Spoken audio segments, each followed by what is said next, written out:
Hello everyone. I am the storyteller and I am here to help you today. I know you use this video to fall asleep, so before that, like the video and subscribe to the channel. Also, where are you from?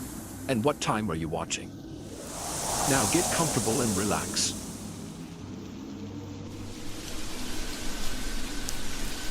The cabin was supposed to be our escape. Instead, it became our prison. I remember the excitement in my kids' eyes as we pulled up to the secluded rental, nestled deep in the pine-scented forest. My wife and Sarah squeezed my hand and smiled. "This is exactly what we needed, Jack," she said, her voice filled with relief. After months of stress at work and the kids' hectic school schedules, we were all ready for a week of peace and quiet. The cabin was everything the pictures promised. Rustic charm with modern amenities. Warm, knotty pine walls welcomed us inside, and a stone fireplace dominated the cozy living room. Large windows offered breathtaking views of the surrounding wilderness. As I lugged our bags inside, our kids, Ethan and Lily, raced around exploring every nook and cranny of our temporary home. Their laughter echoed through the rooms, a sound I hadn't heard enough lately. "Dad, can we go explore outside?" Ethan, our 12-year-old, was already by the back door, practically vibrating with energy. I glanced at Sarah, who nodded. "Sure, but stay close to the cabin and be back in an hour for dinner." The smell of Sarah's famous chili filled the air as I settled into an armchair, with a book I'd been meaning to read for months. The quiet was blissful, broken only by the occasional bird call or the rustle of wind through the trees. An hour passed. Then two. The sun dipped low on the horizon, painting the sky in brilliant oranges and pinks. A knot of worry formed in my stomach. "Sarah, the kids should have been back by now," I said, setting my book aside. She frowned, wiping her hands on a dish towel. "You're right. Can you go check on them? Dinner's almost ready." I stepped out onto the back porch, the wood creaking beneath my feet. "Ethan, Lily, time to come in." My voice echoed through the trees, but no response came. The forest suddenly seemed much darker, the shadows deeper and more menacing. I jogged down the steps, leaves crunching under my feet. "Kids, this isn't funny. Come on out." A twig snapped somewhere in the darkness, and I whirled around. Ethan, Lily, nothing. The knot in my stomach tightened. I pulled out my phone, cursing when I saw no signal. Of course, we were miles from the nearest cell tower. I ran back to the cabin. "Sarah, the kids aren't answering. I'm going to look for them." Her face paled. "I'll come with you." We grabbed flashlights and jackets, then plunged into the darkening forest. Our beams of light cut through the gloom, illuminating gnarled tree trunks and dense underbrush. "Ethan, Lily." We called their names until our throats were raw, but the forest remained eerily silent. An hour passed, maybe more.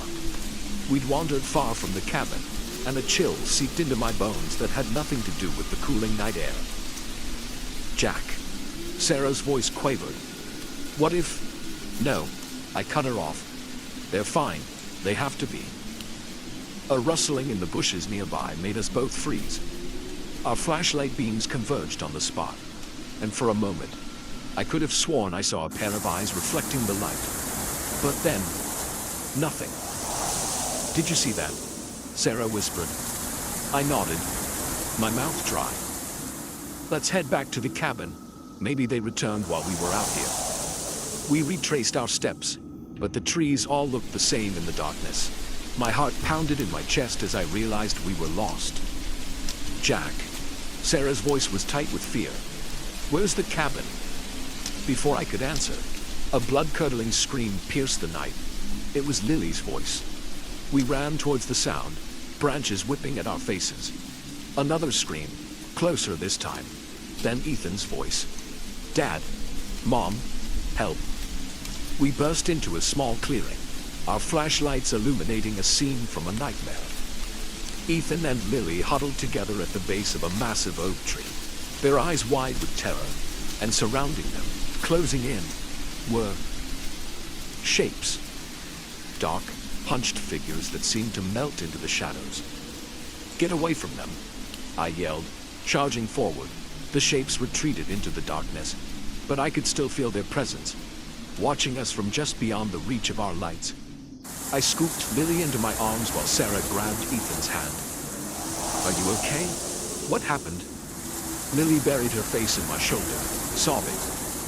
Ethan's voice shook as he spoke. "We got lost. It got dark so fast. And then we saw them." "Them?" Sarah asked. Ethan nodded, his face pale. "They've been following us, watching us. We tried to find our way back, but they kept herding us deeper into the woods."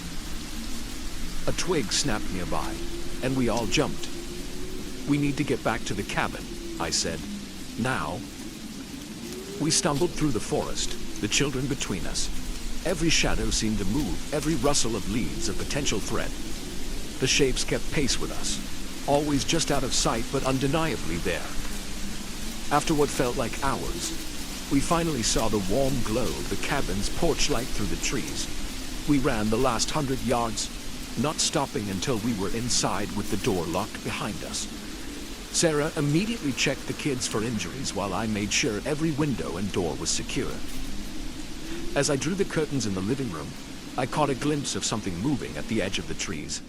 A dark figure, standing unnaturally still, watching the cabin. I quickly closed the curtain, my hand shaking. "Jack?" Sarah's voice pulled me back. "The kids are okay. No injuries. Just scared."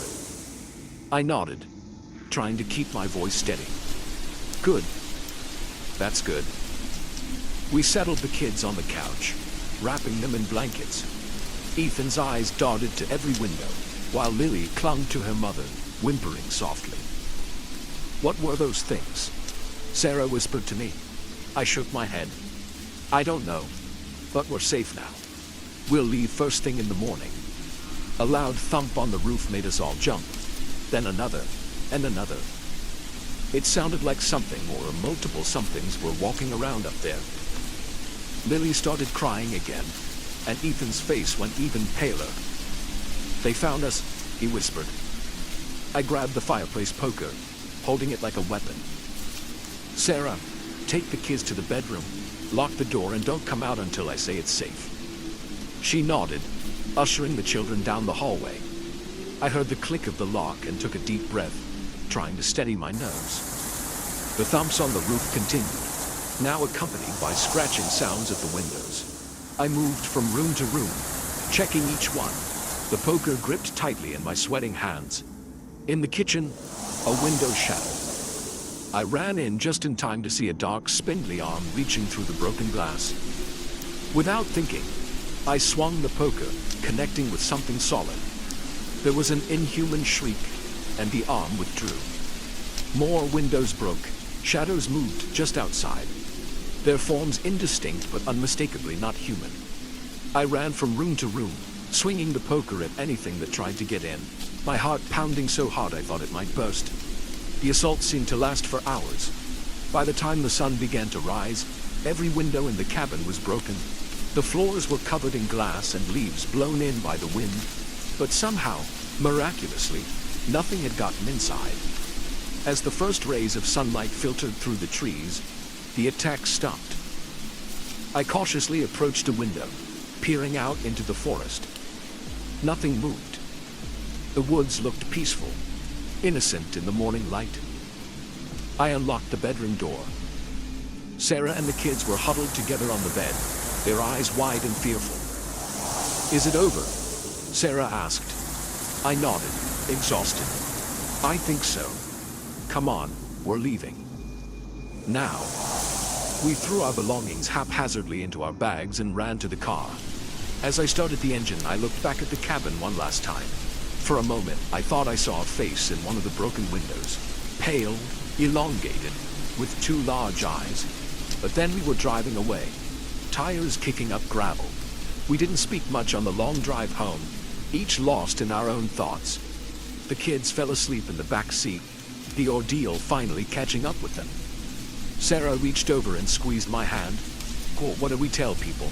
I sighed. my eyes fixed on the road ahead. The truth, that the woods aren't as empty as we think, that there are things out there we can't explain. I shook my head. They'd think we were crazy. She nodded, understanding. So we say nothing. We say nothing, I agreed. But as we drove back towards civilization, I couldn't shake the feeling that we'd brushed up against something ancient and unknowable. Something that had always been there, hiding in the shadows of the forest, watching and waiting.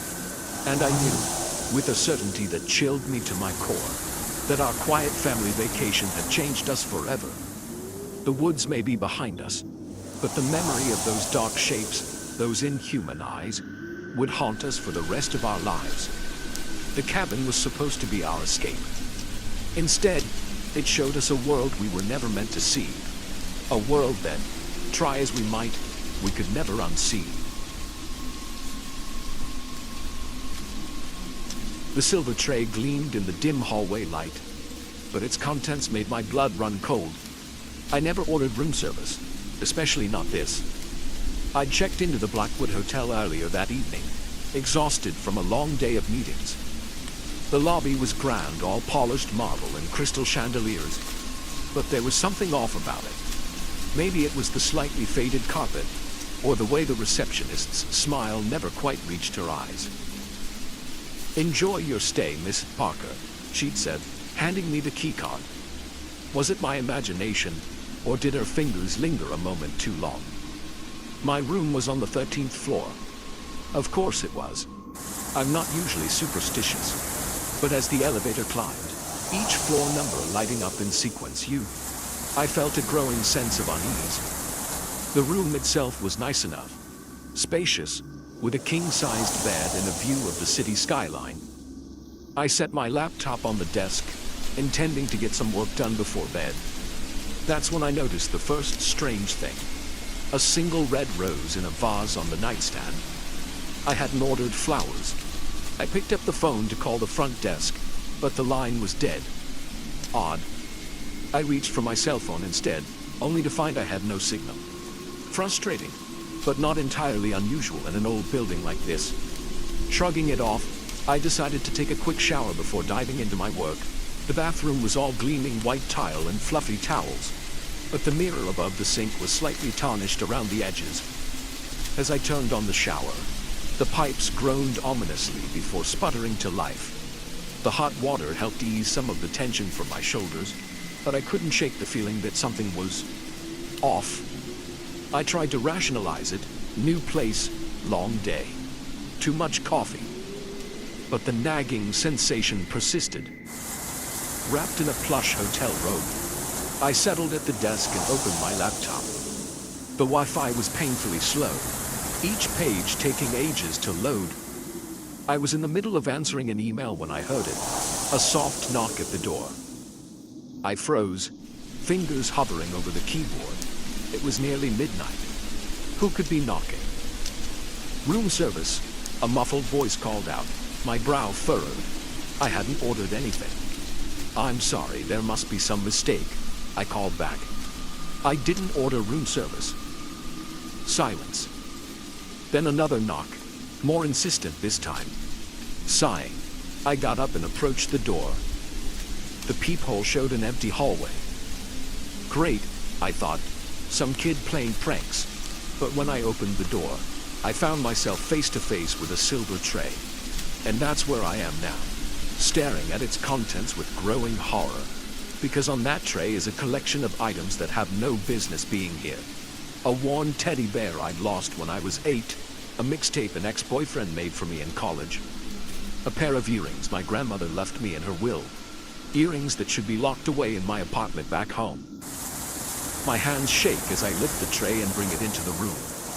There's a note tucked underneath the bear. With trembling fingers, I unfold it. "Welcome back, Emily. We've been waiting for you." The door slams shut behind me, making me jump. I whirl around, but there's no one there. Just the empty hallway visible through the peephole. My heart races as I try to make sense of what's happening. How did these things get here? Who brought them? And what did that note mean? "Welcome back." I've never stayed at this hotel before. I grab my phone again, desperately trying to get a signal. Nothing. The room suddenly feels smaller, the air thick and oppressive. I need to get out of here. I throw on some clothes and shove my feet into my shoes, not bothering with the laces.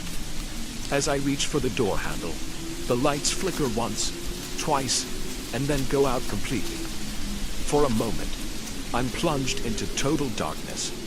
Then, slowly, a faint green glow emanates from the items on the tray. The teddy bear's eyes seem to follow me as I back away, my back hitting the wall. A low hum fills the air, growing louder by the second. It's coming from everywhere and nowhere at once. The mirror in the bathroom begins to rattle in its frame. I fumble for the door handle, my sweaty palm slipping on the cool metal. It won't turn. I'm locked in. Help! I scream, pounding on the door. Somebody help me! But my cries are drowned out by the intensifying hum. The floor beneath my feet begins to vibrate. Pictures fall from the walls, shattering on the carpet. And then, as suddenly as it began, everything stops. The lights flicker back to life, revealing a room in disarray. But the tray and its impossible contents are gone. I slump to the floor, my back against the door, trying to catch my breath. What just happened? Am I losing my mind? A new sound breaks the silence. The cheerful ping of an arriving email. My laptop, somehow undisturbed on the desk, glows with an unread message. On shaky legs, I approach it. The email is from an address I don't recognize. Blackwood Hotel Eternal, Calm. The subject line reads, "Your stay with us." With a trembling hand, I click it open. Dear Mrs. Parker, we hope you're enjoying your return to the Blackwood Hotel. As a valued guest, we've taken the liberty of providing some mementos of your previous stays with us. Your room has been specially prepared to enhance your experience. We do hope you'll join us for the duration of your visit this time. Checking out early can be problematic. Sweet dreams, the management. Previous stays. I've never been here before. Have I? A knock at the door makes me jump. Housekeeping, a cheery voice calls out. I approach cautiously, peering through the peephole. An older woman in a maid's uniform smiles back at me, her cot visible behind her. Against my better judgment, I open the door a crack. I'm sorry, I didn't request housekeeping. The maid's smile never wavers. Oh, but dear, you always do, every time you stay with us. A chill runs down my spine. I've never stayed here before. I insist, my voice quavering. She laughs, a sound like brittle leaves crunching underfoot. Of course you have, Ms. Parker. You've been our guest many, many times. You just never remember. Before I can respond, she pushes past me into the room. I stumble back, watching in stunned silence as she begins to tidy up the mess from earlier. Now, she tuts, picking up a fallen picture frame. We can't have you making such a fuss every time. It upsets the other guests. Other guests? I manage to croak out. What other guests? I haven't seen anyone else. The maid pauses, turning to face me with that same unchanging smile. Oh, they're here. They're always here. Just like you.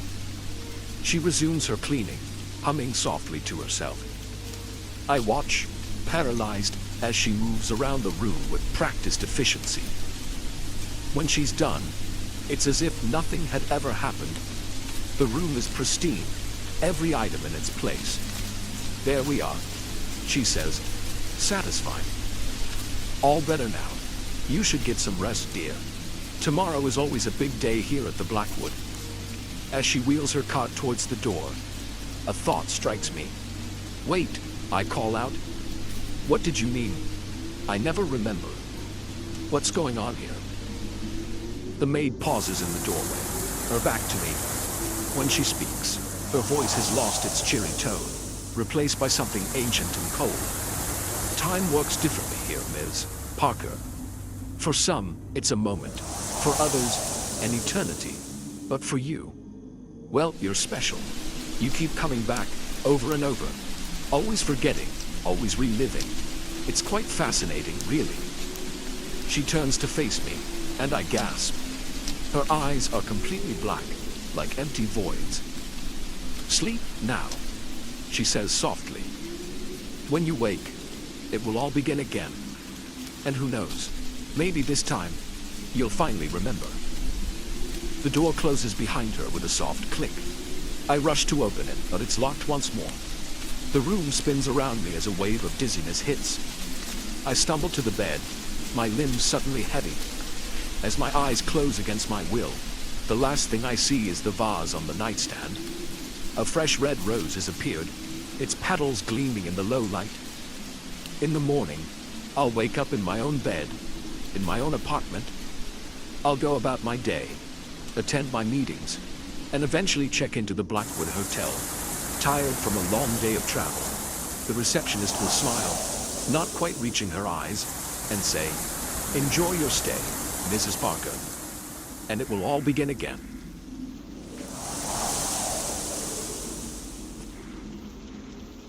The island wasn't on any map, but it was all I could think about. What started as a dream vacation quickly became a nightmare we couldn't escape. My wife, Lisa, and I had been planning this trip for months, 2 weeks in paradise, just the two of us, to celebrate our 5th anniversary. The brochure promised crystal clear waters, pristine beaches, and the ultimate in relaxation. What it didn't mention was the secrets lurking just offshore. We arrived at our resort on a sunny Tuesday afternoon.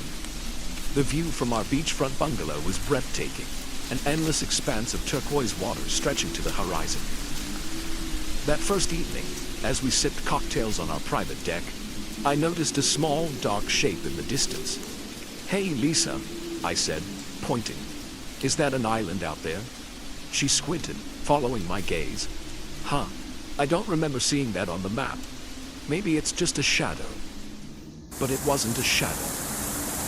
As the sun dipped lower, casting a warm golden glow across the water, I could clearly make out the silhouette of an island, its jagged outline stark against the fading light. "We should ask about it tomorrow," Lisa suggested, settling back into her chair. "Maybe there's a day trip or something." I nodded, but something about the island's presence unsettled me. It seemed to loom larger than its size suggested, a dark blot on our perfect tropical landscape. The next morning, I approached the front desk while Lisa was still getting ready for breakfast. The clerk, a young local woman named Amy, greeted me with a bright smile. "Good morning, Mr. Thompson. How are you enjoying your stay so far?" "It's beautiful," I replied. "Actually, I had a question. That island offshore, is it open to visitors?" Amy's smile faltered for just a moment. "Island? I'm sorry, sir, but there are no islands within viewing distance of the resort." I frowned. "But I can see it from our bungalow.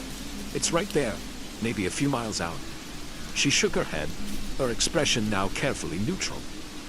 "I assure you, Mr. Thompson, there is no island. Perhaps you saw a passing ship or a cloud formation."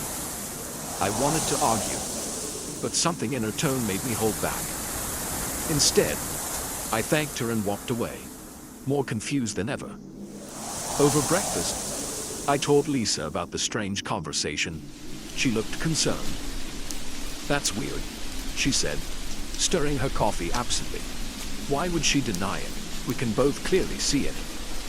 We spent the morning on the beach, but I couldn't relax. My eyes kept drifting to the island, which seemed even more prominent in the bright daylight. Its shoreline was ringed with dense vegetation, and I could swear I saw movement among the trees. As the day wore on, I noticed other guests pointing and whispering about the island. But whenever anyone approached a staff member about it, they received the same denial we had. That night, unable to sleep, I stood on our deck, staring out at the dark shape on the horizon. A faint light flickered among the trees, there one moment and gone the next. My skin prickled with goosebumps despite the warm night air. Suddenly, a low hum filled the air. I watched in disbelief as a small boat emerged from the shadows of the island, its running lights off. It sped towards the resort, disappearing from view as it neared the shore. Heart pounding, I shook Lisa awake. Someone just came from the island. I whispered urgently. We need to find out what's going on. She blinked at me sleepily. What? Jack, it's the middle of the night. You're probably just seeing things. But I couldn't shake the feeling that something was very wrong. I pulled on some clothes and slipped out of the bungalow, ignoring Lisa's protests. The resort was eerily quiet as I made my way towards the beach. As I rounded a corner, I saw a group of people unloading crates from a small boat. They worked quickly and silently, their faces hidden in the shadows. I ducked behind a palm tree, my heart racing. What was in those crates? Drugs? Weapons? My mind spun with possibilities, each more terrifying than the last. A twig snapped beneath my foot, and one of the figures turned sharply in my direction. I held my breath, pressing myself against the rough bark of the tree. Hey, a voice called out. Who's there? I ran. I didn't stop until I was back in our bungalow, gasping for air. Lisa sat up in bed, her eyes wide with concern. Jack, what happened? I told her everything I'd seen, the words tumbling out in a frantic rush. She listened in stunned silence, her face growing paler by the second. We need to leave, she said finally. First thing in the morning. This isn't safe. I nodded, relieved she believed me. We spent the rest of the night packing our bags, jumping at every sound outside. As the first light of dawn broke over the horizon, we wheeled our suitcases to the front desk. Amy was there again, her smile as bright and false as ever. Checking out early, she asked, her tone light but her eyes sharp. Family emergency. Lisa lied smoothly. We need to get home right away. Amy's fingers flew over the keyboard. I'm so sorry to hear that. Let me just pull up your reservation. She frowned at the screen. Oh dear. It seems there's a problem with your booking. The system won't let me check you out. My stomach dropped. What do you mean, it won't let you? We're leaving. Now. Amy's smile never wavered. I understand, sir, but I'm afraid that's not possible. Your stay with us isn't over yet. A cold feeling crept up my spine. I grabbed Lisa's hand and turned to leave, but two large men in resort uniforms blocked our path. Please, Amy said, her voice suddenly hard. Return to your bungalow. We'll sort this out later. The next few days were a blur of fear and confusion. We were prisoners in paradise. Our every move watched. Other guests seemed oblivious to our plight, laughing and playing on the beach as if nothing was wrong. Each night, I watched the boat make its clandestine journey from the island. Once, I saw a group of people being escorted onto it, looking dazed and compliant. They never returned. We tried to warn other guests, but no one believed us. They all insisted there was no island, no boat, no danger. It was as if the entire resort was under some kind of spell. On our fifth night of captivity, Lisa shook me awake. Jack, she whispered urgently. Look. I followed her gaze to the window. A dense fog had rolled in, obscuring everything beyond our bungalow. But in the distance, a light pulsed rhythmically. It was coming from the island. It's a signal, I realized. They're calling the boat. Lisa's eyes were wide with fear and determination. This might be our only chance, she said. We have to try to escape. Heart pounding, we gathered what we could carry and slipped out into the fog. The resort was eerily silent, the usual sounds of nighttime revelry absent. We made our way to the beach, the damp sand muffling our footsteps. The small dock where I'd seen the boat land was deserted. We crouched behind some crates, waiting. Minutes stretched into what felt like hours. Then, finally, we heard it. The low hum of an approaching engine. The boat materialized out of the fog, a dark shape against the gray backdrop. As it bumped against the dock, we tensed, ready to make our move. But before we could, a group of resort staff appeared, led by Amy. They began unloading more crates, working with practiced efficiency. Now, Lisa whispered, tugging my arm. We darted from our hiding place, sprinting down the dock. Shouts of alarm erupted behind us, but we didn't look back. We leapt onto the boat just as it started to pull away. The captain, a grizzled man with hard eyes, turned to us in shock. "What the?" I didn't let him finish. Adrenaline pumping, I tackled him, wrestling for control of the wheel. Lisa grabbed a nearby rope, quickly binding the man's hands and feet. Breathing heavily, I took the wheel, steering us into the fog. Behind us, angry voices faded into the distance. As we neared the island, its true nature became clear. What we had thought was dense vegetation was actually a jumble of buildings and equipment, carefully camouflaged. Lights blazed from windows, and figures moved about with purpose. "My God," Lisa breathed. "What is this place?" We never got the chance to find out. As we approached the shoreline, searchlights suddenly blazed to life, blinding us. Alarms blared, and I could hear the sound of more boats approaching. "We have to go back," I said, my voice shaking. "We can't dock here." Lisa nodded, her face pale but determined. I spun the wheel, turning us back towards the open sea. We sped past the other boats, their occupants shouting and gesturing wildly. For hours, we pushed the little boat to its limits, always staying just ahead of our pursuers. As dawn broke, we finally spotted another island in the distance, a real one this time, with a bustling port and normal-looking buildings. We docked among a cluster of fishing boats, our legs shaky as we set foot on solid ground. The local police were skeptical of our story at first, but the boat's captain, once untied, corroborated enough of it to launch an investigation. Weeks later, we learned the truth. The resort was a front for a massive human trafficking operation. The island served as a processing center, where people were sorted and shipped off to buyers around the world. Hundreds of victims were rescued, and a network of corrupt officials and business owners was exposed. Lisa and I returned home, shaken but grateful to be alive. We never did take another tropical vacation. Some paradises, we learned, are better left unexplored.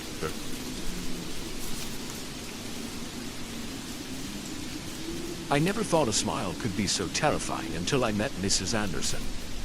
Her friendly wave became the herald of my nightmares, and her constant presence turned our dream home into a prison of paranoia. It all started the day we moved in. The moving truck had just pulled away, leaving boxes strewn across our new front lawn. I was struggling with a particularly heavy one when I heard a cheerful voice behind me. "Welcome to the neighborhood." I turned to see a woman in her 60s, impeccably dressed, with a plate of cookies in her hands. Her smile was wide, almost too wide, stretching across her face in a way that didn't quite reach her eyes. "I'm Margaret Anderson," she said, extending the plate. "I live next door. Thought you might need a little pick-me-up after all that heavy lifting." "Thanks," I said, taking a cookie. "I'm Sarah. My husband Tom and our kids are inside somewhere, probably arguing about where to put the couch." Mrs. Anderson's eyes lit up. "Oh, you have children. How wonderful. I do so love the sound of little ones playing." Something in her tone made me pause mid-bite. There was an intensity to her words that seemed out of place, but I brushed it off as neighborly enthusiasm and invited her in for a tour. As we walked through the house, Mrs. Anderson commented on everything: the paint colors, the layout, even the view from each window. It was like she was cataloging every detail. When we reached the kids' rooms, she lingered, running her hand over the doorframes with an almost reverent touch. "Such lovely spaces for growing minds," she murmured. "You must be so proud." I nodded, suddenly eager to end the tour. "Well, we should probably get back to unpacking. Thanks again for the cookies." Mrs. Anderson's smile never wavered. "Of course, dear. Don't hesitate to ask if you need anything. I'm always watching. I'm always around to help." As I watched her walk back to her house, a chill ran down my spine despite the warm summer air. The next few weeks were a whirlwind of unpacking, settling in, and starting new routines. Mrs. Anderson was a constant presence, always popping by with some baked goods or a helpful suggestion about lawn care or local schools. At first, I appreciated her friendliness, but soon, her visits began to feel less like neighborly gestures and more like inspections. One afternoon, I was in the backyard with my daughter, Emma, helping her practice cartwheels. I heard the distinct sound of a camera shutter and looked up to see Mrs. Anderson lowering her phone. "Oh, don't mind me," she called out, waving from her upstairs window. "I just love capturing special moments. You two look so adorable together." I forced a smile and waved back, but inside my stomach churned. Why was she photographing us? And how long had she been watching? That night, I mentioned it to Tom. He laughed it off, saying she was probably just a lonely old woman who missed having kids around. But I couldn't shake the uneasy feeling that had taken root in my gut. As days turned into weeks, Mrs. Anderson's behavior grew increasingly erratic. She seemed to know our schedules better than we did, often appearing just as we were leaving for work or school. Once, I came home to find her in our backyard, pruning our rose bushes without invitation. "I hope you don't mind," she said, her ever-present smile firmly in place. I noticed they needed a little TLC, and I just couldn't help myself. I wanted to be angry, to tell her to stay off our property, but something in her eyes stopped me. There was a hunger there, a desperate need that made me hesitate. "That's very kind of you," I managed to say. "But please, in the future, ask before coming onto our property." Her smile flickered for just a moment, a flash of something dark crossing her face. Then it was gone, replaced by her usual cheerful expression. "Of course, dear, I wouldn't want to overstep." But she did overstep again and again. She showed up at Emma's soccer game, cheering louder than any of the parents. She appeared at the grocery store, coincidentally shopping at the same time as me. She even started leaving voicemails with detailed weather reports, just in case we forgot to check the forecast. The breaking point came on a crisp October evening. Tom and I were enjoying a rare night out, leaving the kids with a babysitter. We returned home to find Mrs. Anderson sitting on our porch, a look of disapproval on her face. "I saw that young girl you left in charge," she said, her voice dripping with disdain. "She had her boyfriend over. They were very inappropriate." My blood ran cold. How did she know?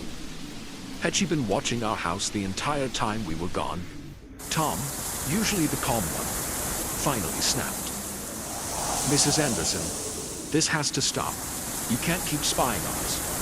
We appreciate your concern, but it's becoming intrusive."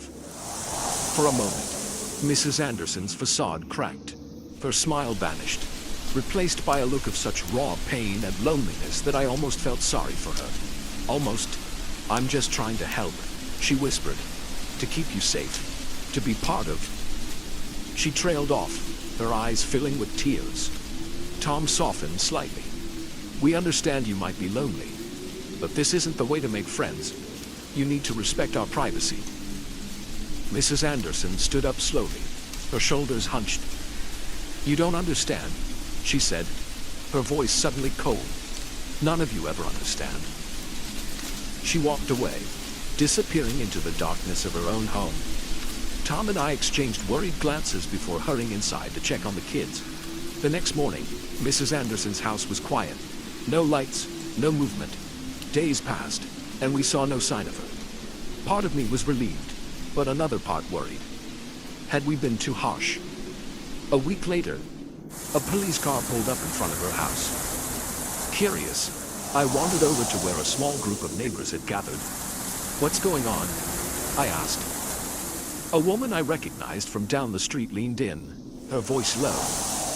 "They found Mrs. Anderson. She took her own life." The world seemed to tilt on its axis. Mrs. Anderson dead. Despite everything, I felt a pang of guilt. Had our confrontation pushed her over the edge? As the police conducted their investigation, more details emerged. Mrs. Anderson had lost her husband and young daughter in a car accident decades ago. She'd never fully recovered, becoming increasingly isolated and fixated on the families around her. In her house, they found dozens of photo albums filled with pictures of neighborhood children, including ours. There were journals detailing our daily routines, our conversations, even what we ate for dinner. It was a shrine to the family life she'd lost and desperately wanted to reclaim. The most chilling discovery was in her basement. A room, meticulously decorated to match Emma's bedroom in our house, right down to the stuffed animals on the bed. On the wall, a calendar with a date circled in red. The day after we confronted her on our porch. The police believed she had been planning to take Emma to recreate the family she'd lost. Our argument had derailed her plans, leading to a tragic decision. In the days that followed, our quiet suburb was a whirlwind of police interviews, concerned neighbors, and news vans. We installed a security system, added extra locks to the doors and windows, but no alarm could protect us from the guilt and fear that now permeated our once happy home. Months have passed, and life has slowly returned to normal, or at least a new version of normal. Mrs. Anderson's house stands empty, a silent reminder of the tragedy that unfolded. Sometimes, I catch myself glancing at her windows, half expecting to see her watching us. The kids no longer play in the front yard, and I double-check the locks every night. We've talked about moving, starting fresh somewhere new. But part of me wonders, would it really make a difference? The world suddenly seems full of Mrs. Andersons. Their smiles hiding desperate loneliness and dangerous obsessions. Every friendly wave from a neighbor now carries a hint of suspicion.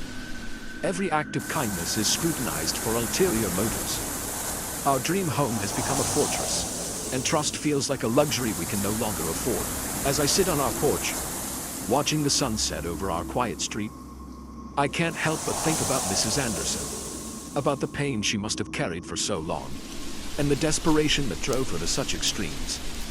I think about how a simple act of neighborly kindness twisted into something dark and frightening. And I wonder, as I watch a new family move into Mrs. Anderson's old house, their children laughing as they explore their new home, how well do we ever really know our neighbors? What secrets lie behind those friendly smiles and waves? And how do we balance openness and caution in a world where the greatest dangers might be hiding in plain sight? Just on the other side of a white picket fence, the sun dips below the horizon, casting long shadows across our lawn. I stand up, take one last look at Mrs. Anderson's old house, and go inside. As I lock the door behind me, I say a silent prayer for Mrs. Anderson, for my family, and for all the lonely souls out there searching for connection in all the wrong ways. Because in the end, the scariest monsters aren't the ones that hide under our beds or in our closets. They're the ones that live next door, smile and wave and offer us cookies, all while plotting to destroy the very thing they so desperately crave.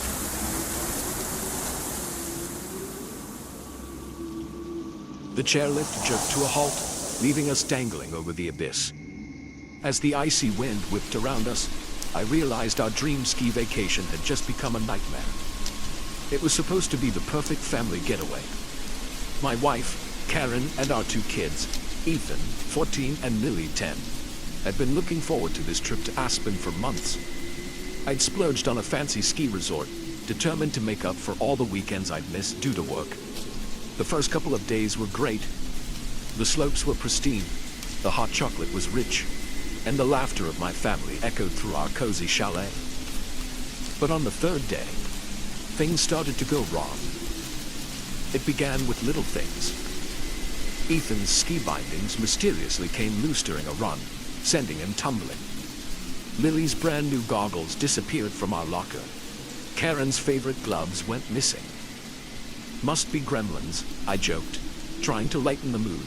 But Karen's frown told me she wasn't amused. That night, as we sat around the fireplace in the resort's grand lobby, I overheard a heated conversation between two staff members. "It's happening again," one whispered urgently, just like last season. "Shh," the other hissed, glancing nervously around the room. Their eyes met mine and they quickly dispersed, A chill that had nothing to do with the temperature ran down my spine. What was happening again? And why did they look so scared? The next morning, we decided to try a new trail. As we approached the chairlift, I noticed the operator looked tense, his eyes darting back and forth. "Everything okay?"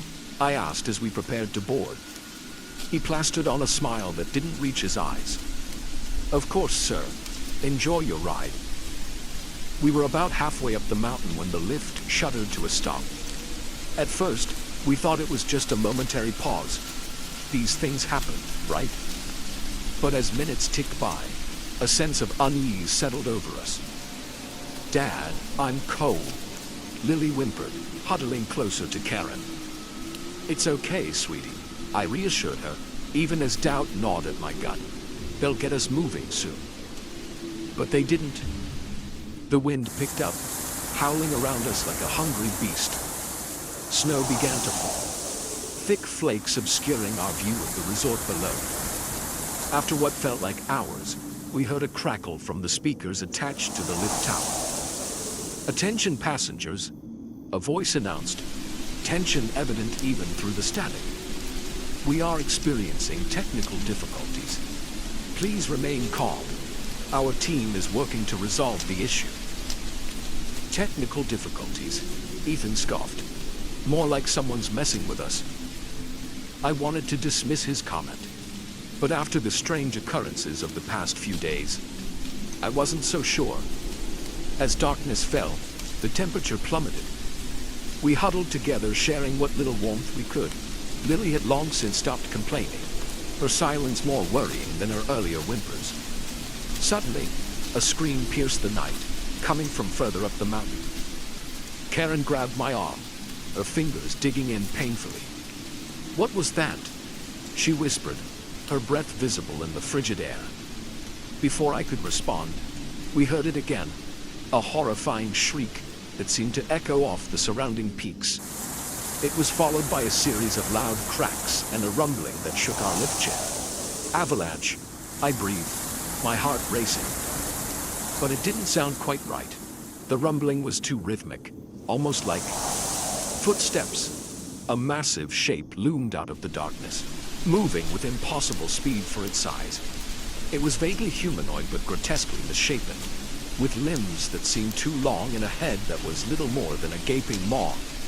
As it passed beneath us, I caught a glimpse of its eyes, cold, dead things that nonetheless burned with malevolent intelligence. It was carrying something, a limp form that I realized with horror was a person. "Oh my God!"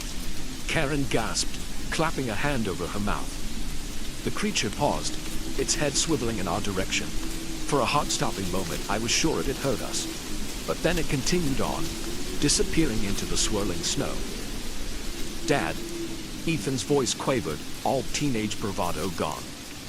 "What the hell was that?" I shook my head, unable to form words. My mind raced, trying to make sense of what we'd just seen. It was impossible. And yet, the lift jerked back to life so suddenly that we nearly fell out. As we descended, I saw figures moving rapidly on the slopes below, their headlamps cutting through the darkness. When we reached the bottom, a group of grim-faced resort staff was waiting. They hurried us inside, their eyes darting nervously to the mountain looming behind us. The lobby was chaos. Guests were demanding answers, children were crying, and the staff looked overwhelmed. I managed to pull aside one of the employees I recognized from earlier. "What's going on?" I demanded. "What was that thing up there?" He paled, glancing around before leaning in close. "You saw it," he whispered. When I nodded, he cursed under his breath. "They said it was just a story, a legend to scare the tourists. But it's real. The Wendigo is real." "Wendigo?" Karen interjected, overhearing. "Like the Native American myth?" The employee nodded solemnly. "This resort, it was built on sacred land. The elders warned us, but the owners didn't listen, and now it's awake and it's hungry." A commotion near the front desk drew our attention. A distraught couple was pleading with the manager. "Please, you have to help us find him." The woman sobbed, Our daughter, she's missing." My blood ran cold as I remembered the limp form in the creature's arms. The manager tried to calm them down, spouting reassurances about search parties and bad cell reception. But I saw the fear in his eyes. He knew.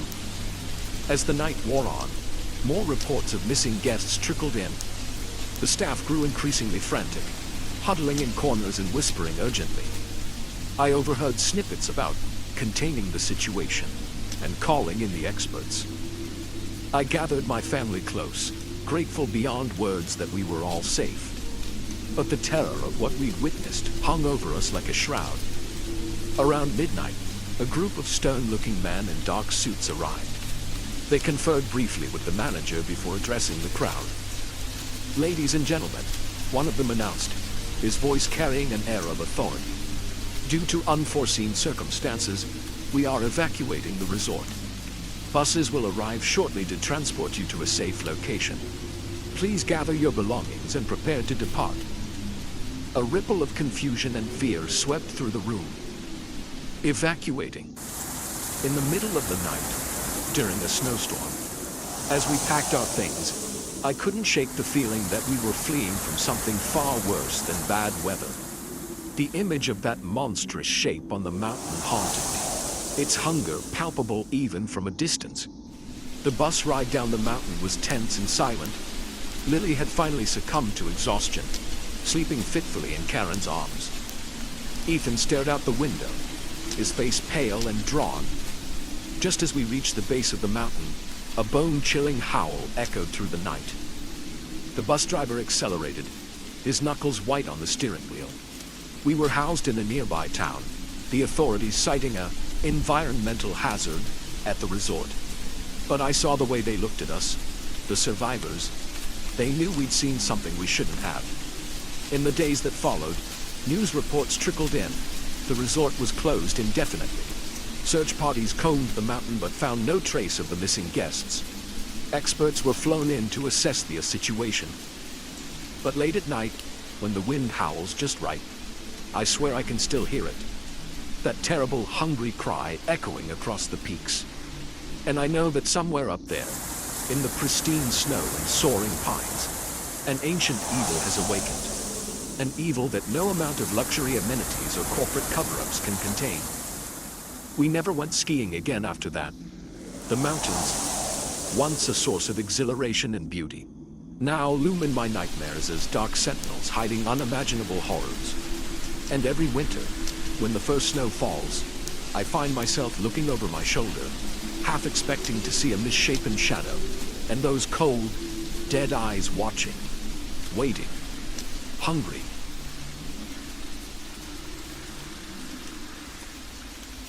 The old house creaked and groaned, but it wasn't the pipes that kept me awake that night. It was the woman in the basement, her eyes wild and her words even wilder. I've been an emergency plumber for 15 years, and I thought I'd seen it all. Burst pipes, flooded basements, even the occasional snake in a toilet. But nothing could have prepared me for what I encountered at 1313 Mockingbird Lane. It was a Tuesday night, just past 1 a.m., when I got the call. The dispatcher's voice crackled over the radio, giving me the address and a brief description of the problem. Leak in the basement, urgent situation. I sighed, grabbed my toolbox, and headed out into the night. The house loomed before me, a Victorian monstrosity that seemed to sag under the weight of its own history. Paint peeled from the siding in long, curling strips, and the porch steps groaned ominously under my feet. I hesitated for a moment before knocking, a chill running down my spine that had nothing to do with the cool night air. No answer.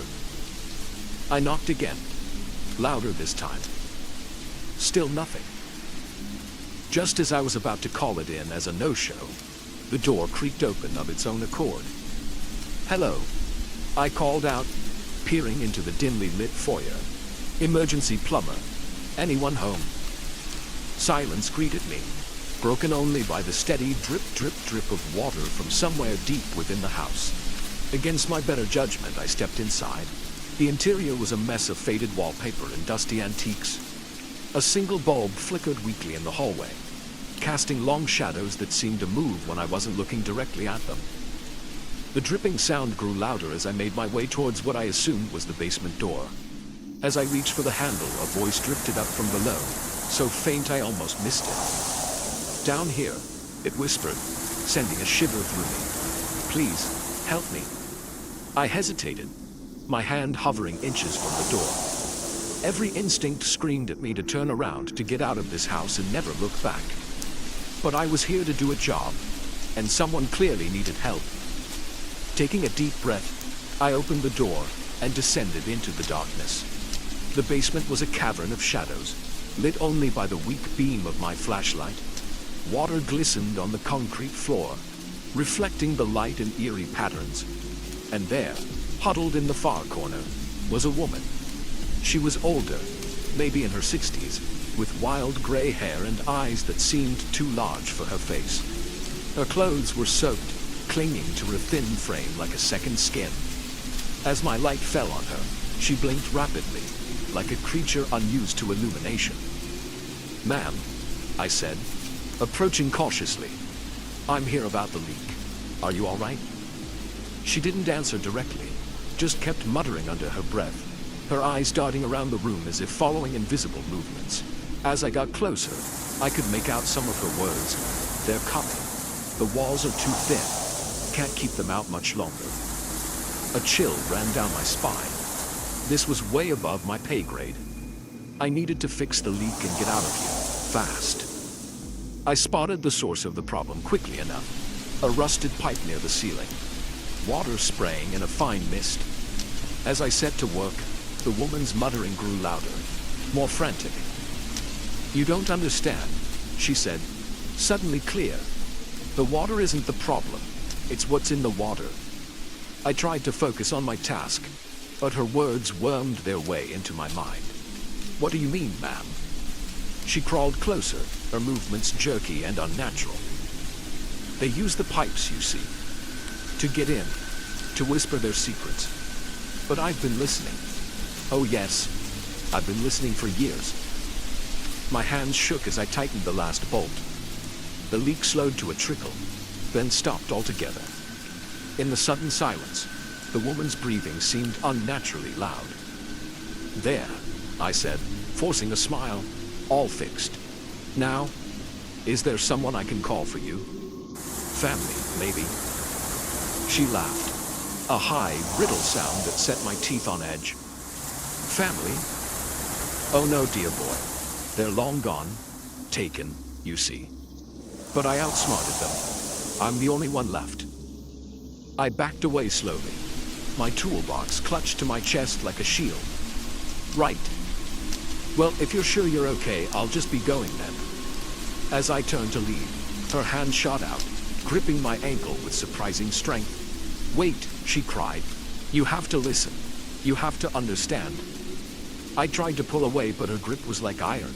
"Let go, ma'am, please." Her eyes locked onto mine, and in that moment, I saw something in their depths that turned my blood to ice. It wasn't madness I saw there, or at least not just madness.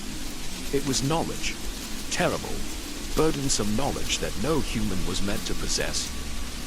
"They're in the pipes," she whispered, her voice taking on a sing-song quality.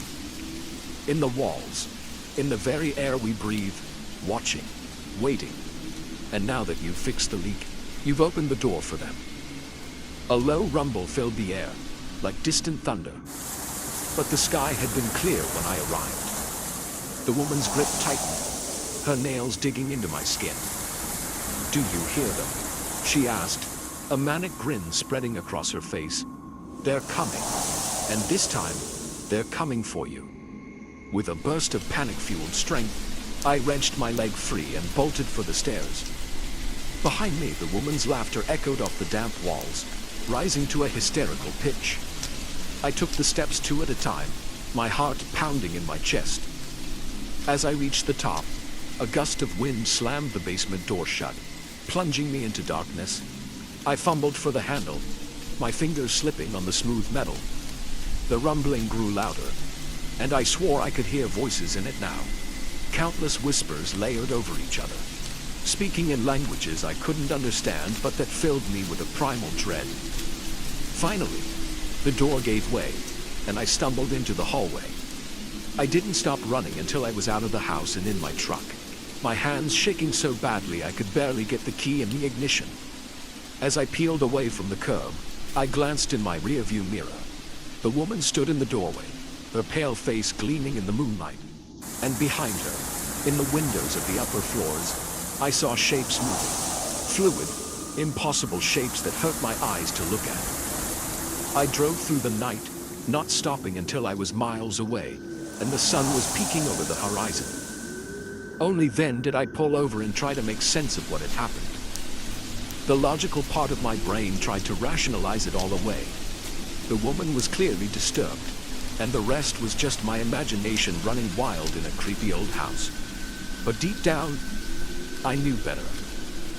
I had glimpsed something that night. Something ancient and alien and utterly terrifying. In the weeks that followed, I couldn't shake the feeling that I was being watched. Water made me nervous. Every dripping faucet, every puddle on the street seemed to hide unspeakable horrors.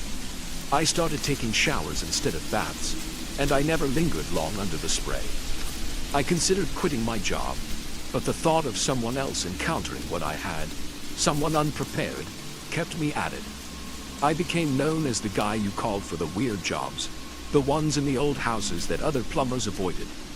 And every time I work on a pipe or fix a leak, I listen carefully, not just for the normal sounds of water and metal, but for something else, for whispers, for the rumble of something stirring in the depths. Because now I know the truth that the woman in the basement tried to warn me about. The pipes aren't just for water. They're conduits for things we were never meant to encounter. And somewhere out there, in the vast network of pipes and sewers that runs beneath our feet, those things are waiting, watching, and one day, they'll find their way in. The forest had eyes, and they were all fixed on me. What started as a peaceful solo hike turned into a desperate fight for survival against an unseen predator. I've always been an outdoors enthusiast. There's something about the solitude of nature that recharges my soul like nothing else. So when I had a few days off work, I decided to tackle a challenging trail in the remote wilderness of the Pacific Northwest. The morning I set out was perfect. Crisp autumn air, a light mist hanging over the trees, and the promise of adventure ahead. I parked my car at the trailhead, double-checked my backpack, and set off into the woods with a spring in my step. The first few hours were everything I'd hoped for. The trail wound through ancient forests, the towering trees creating a cathedral-like canopy above me. I stopped occasionally to take photos or consult my map, reveling in the peaceful solitude. It wasn't until early afternoon that I first felt it, a prickling sensation on the back of my neck, as if someone was watching me. I whirled around, half expecting to see another hiker, but the trail behind me was empty, the forest still and silent. I shook off the feeling and pressed on, but it lingered, growing stronger with each passing mile. The woods seemed to close in around me, the shadows deepening despite the midday sun. More than once I caught movement out of the corner of my eye, only to find nothing when I turned to look. As the day wore on, my unease grew. The trail markers became less frequent, and I found myself checking my map more often. The cheerful birdsong that had accompanied me earlier faded away, replaced by an oppressive silence broken only by the crunch of leaves under my boots. I was considering turning back when I heard it, a low, guttural sound that was neither human nor any animal I recognized. It echoed through the trees, seeming to come from everywhere and nowhere at once. My heart rate spiked, and I picked up my pace, no longer caring about the scenery. The sound came again, closer this time. I broke into a run, my backpack bouncing painfully against my spine. Branches whipped at my face as I veered off the trail, driven by blind panic. I had no idea where I was going, only that I needed to get away from whatever was behind me. I ran until my lungs burned and my legs felt like lead. Finally, I collapsed against a tree, gasping for breath. As my pulse slowly returned to normal, I realized with growing horror that I had no idea where I was. In my panic, I'd left the trail far behind. Night was falling fast, the forest transforming into a maze of deep shadows and unfamiliar shapes. I fumbled for my flashlight, my hands shaking as I flicked it on. The narrow beam did little to penetrate the darkness, instead creating grotesque shadows that seemed to move and shift when I wasn't looking directly at them. I needed to find shelter, to regroup and figure out a plan. As I scanned the area, my light fell on what looked like a small cave entrance partially hidden by undergrowth. It wasn't ideal, but it was better than spending the night completely exposed. I made my way towards it, every snapping twig and rustling leaf setting my nerves on edge. Just as I reached the entrance, I heard it again, that inhuman sound. Much closer now. I dove into the cave, pressing myself against the cold stone wall. For hours, I huddled there, straining my ears for any sign of pursuit. Occasionally, I'd hear movement outside, heavy footsteps circling the cave, branches breaking under significant weight. Whatever it was, it knew I was there, and it was patient. As the night wore on, exhaustion began to overtake fear. Despite my best efforts, I felt my eyelids growing heavy. I must have dozed off, because the next thing I knew, I was jolted awake by a deafening roar just outside the cave entrance. I scrambled backwards, my flashlight beam dancing wildly across the cave walls. And then I saw it, a massive, shadowy figure blocking the entrance. It was vaguely humanoid, but much too large, with unnaturally long limbs and a head that seemed to shift and change shape as I watched. I wanted to scream, but terror had frozen my vocal cords. The creature took a step forward, its movements fluid and predatory.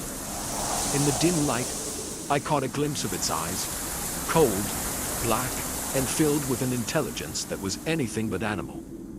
In that moment, I knew with certainty that I was going to die. This thing, whatever it was, had been toying with me all day. The hunt was over, and I had lost. But as it reached for me, a strange calm settled over me. If this was how it ended, I wasn't going to cower in the corner. I gripped my flashlight tightly and lunged forward, swinging it with all my might at the creature's head. To my utter shock, it connected. The thing wheeled back with a shriek of pain or surprise. I wasn't sure which. Not waiting to see if I'd actually heard it, I ran. I burst out of the cave and into the pre-dawn forest, my feet barely touching the ground as I flew between the trees. I ran until my legs gave out, collapsing in a small clearing as the first rays of sunlight began to filter through the canopy. For a long time, I just lay there, gulping in air and waiting for the attack that never came. As full daylight arrived, I slowly got to my feet, every muscle screaming in protest. I was lost, exhausted, and terrified, but I was alive. And in the light of day, my encounter in the cave seemed almost dreamlike. Had I imagined it all? But then I saw the state of my clothes, torn and dirty, with long scratches on my arms that I didn't remember getting. And clutched in my hand, my flashlight was bent and dented, dark stains on its surface that I didn't want to examine too closely. It took me most of the day to find my way back to a marked trail, and several more hours to reach my car. As I drove home, I tried to make sense of what had happened. Was it some unknown species? A hallucination brought on by fear and exhaustion? Or something else entirely? Something that defied rational explanation? In the weeks that followed, I scoured the internet for similar stories. For any clue as to what I'd encountered in those woods, I found more than I expected. Tales of hikers gone missing, of strange sightings and unexplained sounds in forests across the country. Most were easily dismissed as hoaxes or misidentifications, but some rang eerily true. I never reported my experience to the authorities. Who would believe me? But I did hang up my hiking boots, at least for solo trips. These days, I stick to well-traveled trails and always hike with a group. But sometimes, when I'm lying in bed at night, I swear I can hear that low, guttural sound outside my window.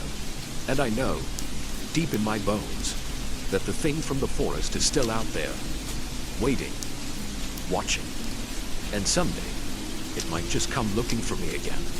So if you're ever hiking alone in the deep woods and you feel that prickle on the back of your neck like someone's watching you, don't dismiss it. Don't tell yourself it's just your imagination, because sometimes the monsters in the shadows are all too real, and not everyone who encounters them lives to tell the tale.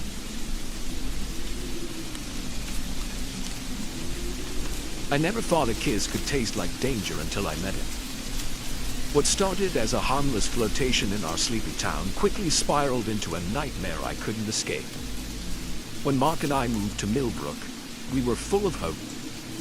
The quaint streets lined with maple trees and the friendly faces of our neighbors promised the fresh start we desperately needed after years of grinding in the city. Mark threw himself into his new remote job, and I set about making our little fixer-upper into a home. It was at one of those endless town socials that I first met James. He stood out immediately, tall, with a rugged charm that seemed at odds with the wholesome small-town vibe. Our eyes met across a sea of gingham and polo shirts, and I felt a jolt of electricity I hadn't experienced in years. "New in town?" he asked, sidling up to me at the punch bowl. His voice was deep, with a hint of gravel that sent shivers down my spine. I nodded, suddenly tongue-tied. "Sarah," I managed, extending my hand. "My husband and I just moved here last month." If the mention of my husband bothered him, he didn't show it. "James," he replied, his hand lingering on mine a moment too long. "Welcome to Millbrook. I have a feeling you're going to shake things up around here." I laughed, but there was an intensity in his gaze that made me both thrilled and uneasy. As I watched him walk away, I tried to shake off the feeling that something momentous had just occurred. Over the next few weeks, I found myself running into James everywhere, at the grocery store, the local coffee shop, even on my morning jogs. Each encounter left me feeling flushed and slightly breathless. I told myself it was harmless, just a little excitement to break up the monotony of small-town life. But then came the night of the summer festival. Mark was stuck on a work call, so I went alone. The streets were alive with music and laughter, strings of lights turning the town square into a magical wonderland. And there was James, looking devastatingly handsome in a simple white t-shirt and jeans. "Dance with me," he said, pulling me close before I could protest. The band was playing a slow, sultry tune, and as we swayed together, the rest of the world seemed to fade away. I don't know who moved first, but suddenly his lips were on mine. It was electric, passionate, everything I'd been missing. For a moment, I forgot about Mark, about our life together, about everything except the feel of James's arms around me. Then reality came crashing back. I pulled away, mumbling apologies, and fled into the night. My heart raced, torn between exhilaration and guilt. What had I done? The next morning, a bouquet of red roses arrived at our door. The card simply read, "Until next time." I hid them in the garage, my stomach churning with a mixture of desire and dread. I tried to avoid James after that, but it seemed impossible in such a small town. He was always there, his eyes following me, a knowing smile playing on his lips. Slowly, almost imperceptibly, our encounters became more frequent, more intense. A brush of hands at the farmer's market, a lingering glance across the church pews. Each time, I felt myself being pulled deeper into his orbit. It was wrong. I knew that. I loved Mark. Our marriage wasn't perfect, but it was solid, built on years of trust and shared dreams. And yet, I couldn't deny the thrill that coursed through me every time I saw James. One rainy afternoon, I ran into him at the bookstore. We got to talking about our favorite authors, and before I knew it, hours had passed. As we stood outside under the awning, watching the rain fall, he turned to me. "I can't stop thinking about you, Sarah," he said, his voice low and urgent. "I know you feel it too. We could be amazing together." I wanted to resist, to walk away, but instead, I found myself nodding. Yes, I whispered, and then his lips were on mine again. What followed was a whirlwind of stolen moments and passionate encounters. We met in secret, always careful to avoid prying eyes. James was intoxicating, making me feel alive in ways I'd forgotten were possible. But with each clandestine meeting, the weight of my guilt grew heavier. It was Mark's worried face that finally snapped me out of it. "Are you okay, honey?" he asked one night, his brow furrowed with concern. "You seem distant lately." The genuine love and care in his eyes was like a bucket of cold water. What was I doing? I was throwing away a good man, a good life. For what? A fling. That night, I ended things with James. It was hard, harder than I expected. He didn't take it well. "You can't just walk away from this," he said, his eyes flashing with an emotion I couldn't quite place. "What we have is special." I stood my ground, even as my heart ached. "It's over, James. I'm sorry, but I love my husband. This was a mistake." I thought that would be the end of it. I was wrong. The next day, I found a note tucked under my windshield wiper. "I'm not giving up on us." It read. I crumpled it up, my hands shaking. But it didn't stop there. Texts from unknown numbers. Hang-up calls in the middle of the night. Once, I could have sworn I saw him standing outside our house, just watching. Fear began to creep in, replacing the excitement I'd once felt.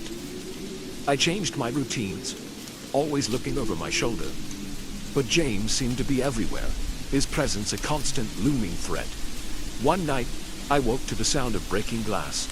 Heart pounding, I shook Mark awake. "There's someone in the house," I whispered.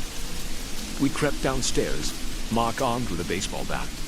In the kitchen, we found a broken window and muddy footprints leading to the back door. Nothing was taken, but on the fridge was a note. "You're mine." We called the police, but without concrete proof, there wasn't much they could do. "Probably just kids," the officer said, but the look he gave me said he didn't believe it any more than I did. The incidents escalated. My tires were slashed. Dead flowers were left on our porch. Each time, the police were sympathetic but helpless. And through it all, James maintained his innocence, always with that same intense, unsettling smile. "You're being paranoid, Sarah," he said when I confronted him outside the grocery store. "I'm not doing anything.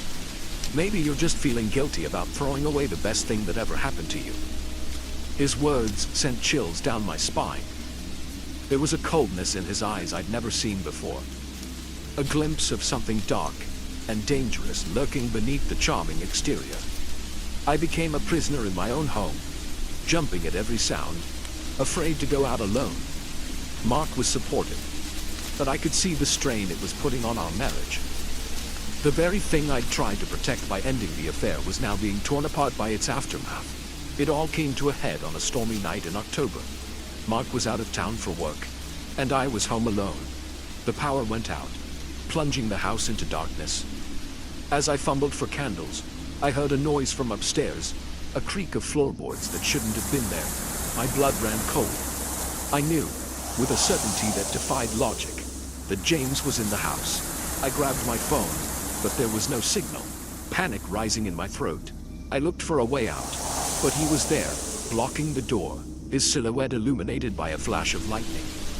"We belong together, Sarah," he said, his voice eerily calm.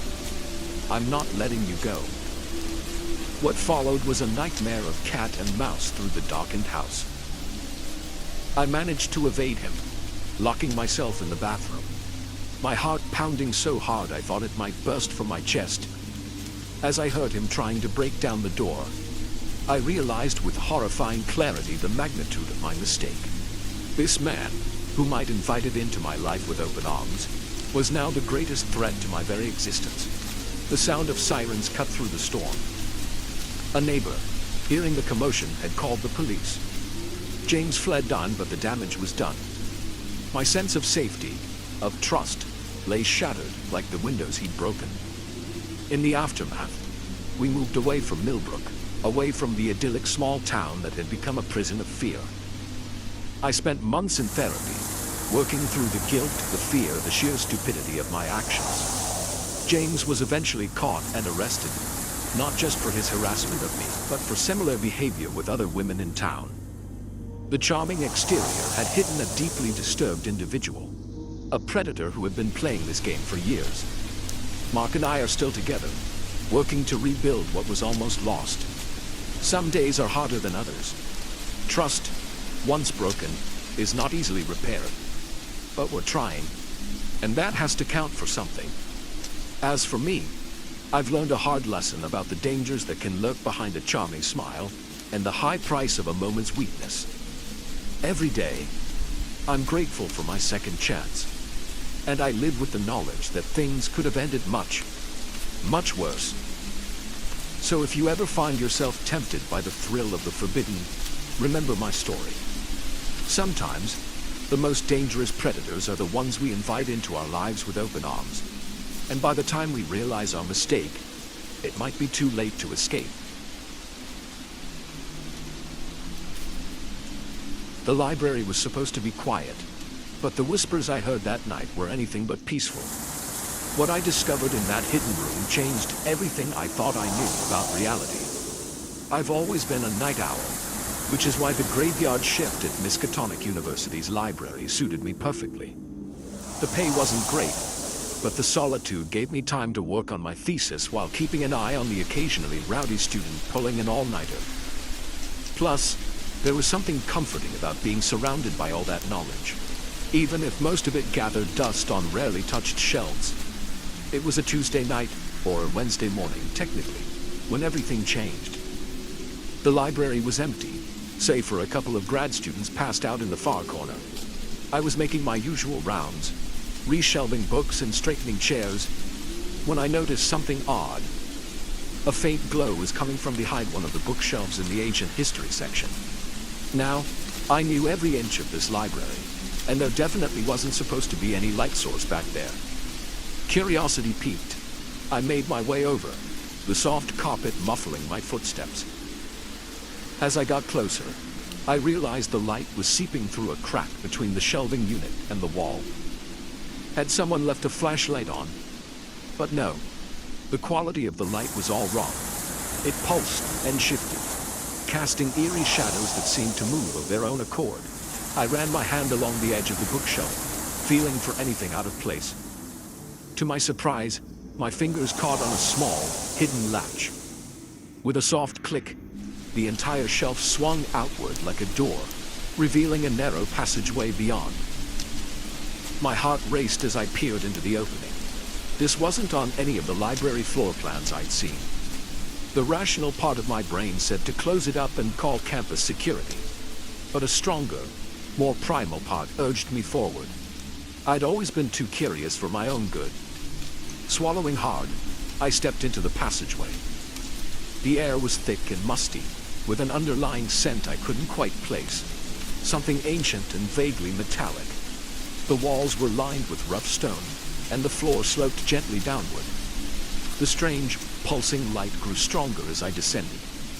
After what felt like an eternity, but was probably only a few minutes, the passage opened up into a circular room. And what a room it was. My jaw dropped as I took in the scene before me. The walls were covered in intricate symbols and diagrams, some carved directly into the stone, others painted in what looked disturbingly like dried blood. Shelves lined the room, packed with books that looked far older than anything in the main library. But it was the center of the room that truly caught my attention. A pedestal stood there, and atop it sat an object that defied description. It seemed to shift and change as I looked at it, never quite settling on a single form. Sometimes it appeared as an ancient tome, its cover writhing with tentacles. Other times, it was a crystalline structure that hurt my eyes to look at directly. And through it all, it pulsed with that same eerie light that had drawn me here. I approached cautiously, my curiosity overriding my growing sense of dread. As I got closer, I could hear it. Whispers, countless voices speaking in languages I'd never heard before. They seemed to be coming from the object itself, growing louder with each step I took. My hand reached out of its own accord, drawn to the shifting thing on the pedestal. Just before my fingers made contact, a voice cut through the whispers, clear as day. "I wouldn't do that if I were you." I spun around, my heart nearly leaping out of my chest. An old man stood in the doorway, his white hair wild and his eyes gleaming with an unsettling intensity. I recognized him vaguely, Professor Armitage from the Occult Studies Department. I'd seen him around campus but never spoken to him directly. "How? What is this place?" I managed to stammer out. Armitage stepped into the room, his gaze fixed on the object behind me. "This, my young friend, is where we keep the real knowledge, the kind the world isn't ready for." He proceeded to explain in a maddeningly calm voice that the university had been protecting and studying artifacts of great and terrible power for generations. This room, and others like it hidden throughout the campus, contained truths that could reshape or destroy our understanding of reality. "But why show me?" I asked, still struggling to process everything. "Why not just send me away?" Armitage's expression turned grim. "Because you found your way here, which means you're now a part of this, and we need all the help we can get." Over the next few hours, as the night gave way to dawn, Armitage gave me a crash course in eldritch horrors and cosmic truths. He spoke of ancient beings that slumbered beneath the earth and beyond the stars, of cults that sought to wake them, and of the thin veil that separated our reality from chaotic dimensions beyond imagining. My head spun with information overload, but one thing became clear. The world was a far stranger and more dangerous place than I'd ever realized. And now, whether I liked it or not, I was part of a secret group tasked with keeping that danger at bay. As the first rays of sunlight began to filter through the library's high windows, Armitage led me back to the hidden door. "Go home, get some rest," he said. "But be back here tomorrow night. There's much to learn, and time is not on our side." I nodded numbly, still reeling from everything I'd seen and heard. As I turned to leave, Armitage placed a hand on my shoulder. "And remember," he said, his voice low and urgent, "speak of this to no one. The fate of the world may depend on our secrecy." The next few weeks were a blur of nighttime lessons and mind-bending revelations. By day, I went through the motions of my normal life, attending classes and working on my thesis. But my nights were filled with ancient tomes, arcane rituals, and discussions of cosmic horrors that threatened to drive me mad. I learned to read languages that had been dead for millennia, and to recognize signs of otherworldly influence in everyday events. Armitage and the other members of what I came to know as the Library Guard taught me protective spells and how to shield my mind from psychic attacks. But it wasn't all academic. One night, about a month after my initial discovery, alarms blared throughout the hidden chambers. A group of cultists had broken into one of the other secret rooms on campus, attempting to steal an artifact that could open a portal to a dimension of pure chaos.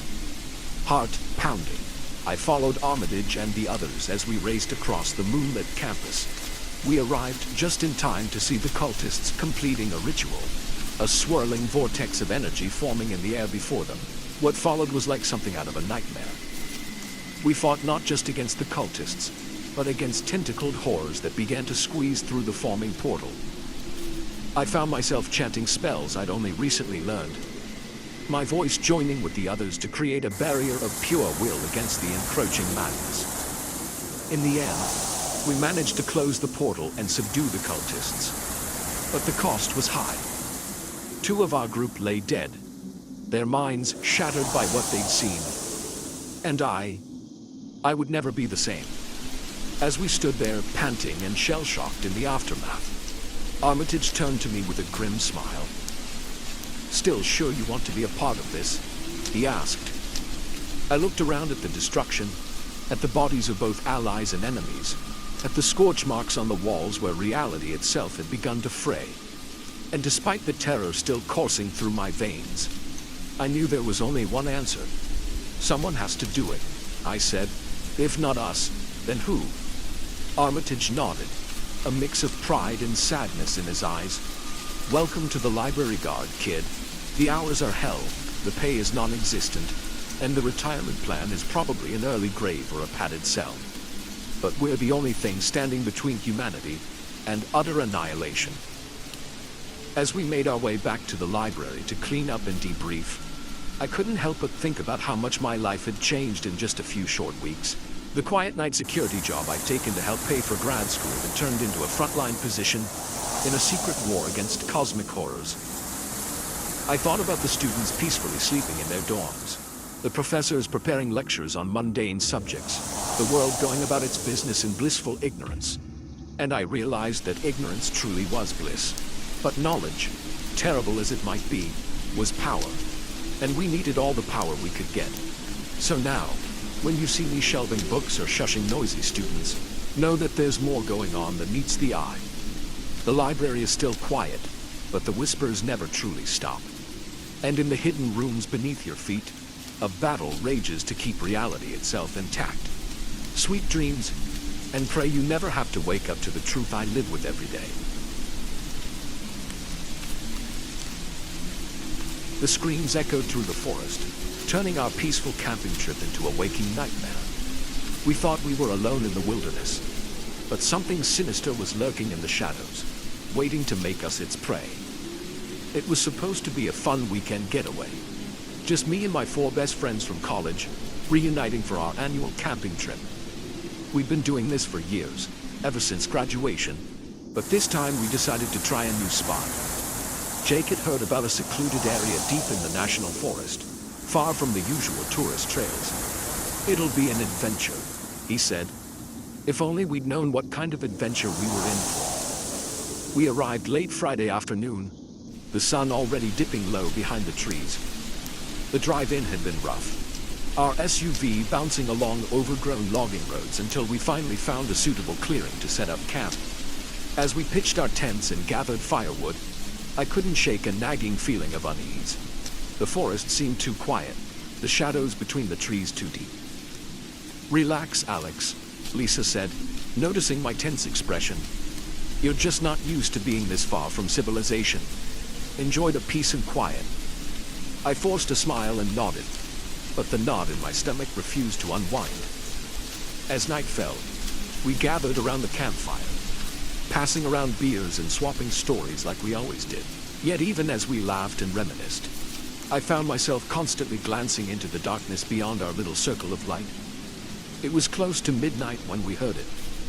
A scream, distant but unmistakable, cutting through the night air like a knife. We all froze, our laughter dying in our throats. What the hell was that? Mike whispered, his eyes wide. Probably just a mountain lion, Jake said, but his voice lacked conviction. They can sound pretty human sometimes. We listened intently, but the forest had fallen silent again. Slowly, conversation resumed, though more subdued than before. I could see the others casting furtive glances into the woods, just as I had been doing all night. As we were about to turn in, we heard it again, closer this time, and undeniably human. A scream of pure terror that made my blood run cold. That's no animal, Sarah said, her voice shaking. Someone's in trouble out there. We debated what to do. The smart thing would have been to stay put, to call for help on the satellite phone we brought for emergencies. But the screams continued, growing more desperate, and we knew we couldn't just sit there and do nothing. Armed with flashlights and a couple of hunting knives, we set out into the dark forest. The beam of my flashlight seemed pathetically inadequate against the vast darkness surrounding us. Every snapping twig, every rustle of leaves set my nerves on edge. We'd been walking for maybe 20 minutes when Mike suddenly stopped short. Guys, he said, his voice barely above a whisper. Look. His flashlight beam illuminated something on the ground, a scrap of fabric, torn and bloodstained. A few feet beyond it, we found a shoe. Then another piece of cloth, It was like following a grotesque trail of breadcrumbs. The screaming had stopped, which somehow made everything worse. The silence pressed in on us, broken only by our ragged breathing and pounding hearts. We pushed on, deeper into the woods. The trail of discarded items continued, becoming more frequent. And then we smelled it, a sickly sweet odor that turned my stomach. As we rounded a large boulder, our lights fell upon a sight that would haunt my nightmares for years to come. It was a clearing, but unlike any natural formation. The ground had been cleared in a perfect circle, the earth packed down and marked with strange symbols. At its center stood a crude altar, little more than a flat stone slab raised on pillars of stacked rocks. And on that altar, I'll spare you the details of what we saw. Suffice it to say, we found the source of the screams, though they would never scream again. Sarah retched, doubling over. Jake cursed under his breath. I stood frozen, my mind refusing to process the horror before me. That's when we heard the chanting. It started low, almost subliminal, but quickly grew in volume. Figures emerged from the trees, cloaked in dark robes, their faces hidden in deep hoods. There must have been at least 24 of them, forming a circle around us before we could even think to run. Well, well, a voice rang out, smooth and cultured, entirely at odds with the barbaric scene. It seems we have some uninvited guests. A figure stepped forward, lowering his hood. He was older, with silver hair and piercing blue eyes that seemed to glow in the moonlight. His smile was pleasant, almost fatherly, but there was a coldness behind it that made my skin crawl. We don't often get visitors out here, he continued. The energies of this place tend to discourage wanderers. But you, my young friends, you heard our call and came. How wonderfully brave of you. Call? Lisa managed to choke out. Those were screams. You killed someone. The man's smile never wavered. A necessary sacrifice, I'm afraid. The old ones demand tribute. And who are we to deny them? But now that you're here, well, I think they'll be quite pleased with the bounty we can offer tonight. It happened so fast. The cultists surged forward, grabbing us before we could react. I felt rough hands seizing my arms, a sharp pain as something pricked my neck. The world began to spin, voices becoming distant and distorted. I fought against the encroaching darkness, struggled to keep my eyes open. The last thing I saw before unconsciousness took me was the old man's face. Those cold blue eyes staring into mine as he spoke words I couldn't understand. I awoke to the sound of dripping water. My head pounded, my mouth dry as sand. As my eyes adjusted to the dim light, I realized I was in some kind of cave. The others were there too, still unconscious, bound hand and foot like I was. Fear and adrenaline helped clear the fog from my mind. I worked at my bonds, ignoring the pain as the rough rope bit into my wrists. After what felt like hours, I managed to free one hand, then the other. I quickly untied my ankles and moved to help my friends. One by one, they stirred, groggy and disoriented. We spoke in whispers, piecing together what had happened. None of us knew how long we'd been out or where exactly we were. All we knew was that we had to get out before those cultists came back. The cave had only one entrance, sealed by a heavy wooden door. It was locked, of course, but years of rock climbing had taught me a thing or two about problem solving. Using a broken piece of stalagmite and some shoelaces, I managed to create a crude lockpick. It took several tense minutes, but finally, we heard the beautiful sound of the lock clicking open. We crept through dark, twisting tunnels, every shadow seeming to hide potential danger. Eventually, we saw a faint glow ahead, moonlight filtering in through an opening. Freedom was so close we could taste it. But as we approached the cave mouth, we heard voices. The cultists were out there, dozens of them, engaged in some kind of ritual. Their chanting echoed off the cave walls, the words in no language I recognized, but filling me with a sense of creeping dread. We huddled in the shadows, trying to formulate a plan. That's when we saw it, a shape in the sky, descending towards the gathered cultists. It was huge, defying description, its form seeming to shift and change as it moved. All I know is that looking at it filled me with a terror so profound, so primal, that I thought I might lose my mind. "We have to go," I whispered urgently. "Now, while they're distracted." We made a break for it, sprinting past the oblivious cultists and into the woods beyond. Behind us, we heard shouts of alarm, then sounds that I can only describe as otherworldly, a cacophony of shrieks and roars that seemed to come from everywhere at once. We ran until our lungs burned and our legs felt like jelly. Somehow, miraculously, we found our way back to our campsite. We piled into the SUV, not even bothering to grab our gear, and tore out of there like bats out of hell. It wasn't until we hit the main highway, the first glimmers of dawn breaking on the horizon, that we finally felt safe enough to stop. We pulled over at a rest area and just sat there in silence, each of us trying to process what we'd been through. What do we do now?" Sarah finally asked, her voice small and scared. I thought about it for a long moment. "We go to the police," I said. "We tell them everything." And we did. But of course, they didn't believe us. How could they? Our story sounded insane, even to our own ears. They found our campsite, untouched except for some animal tracks. No sign of any cult activity. No mysterious cave. Nothing to corroborate our tale. In the end, we were left with nothing but our memories and the nightmares that followed. We don't go camping anymore, at least not together. Some friendships can't survive the weight of shared trauma, of knowing things we were never meant to know. But sometimes, on dark nights when the wind howls just right, I swear I can still hear those chants, still see that shape descending from the sky. And I wonder, with a mixture of dread and morbid curiosity, what might have happened if we hadn't escaped? What horrors await in those deep, dark woods, and how long before they spill out into the world beyond? So if you're ever camping in the wilderness and you hear screams in the night, don't investigate. Don't try to help. Just run. Run as fast and as far as you can. Because some mysteries are better left unsolved, and some darknesses should never see the light of day.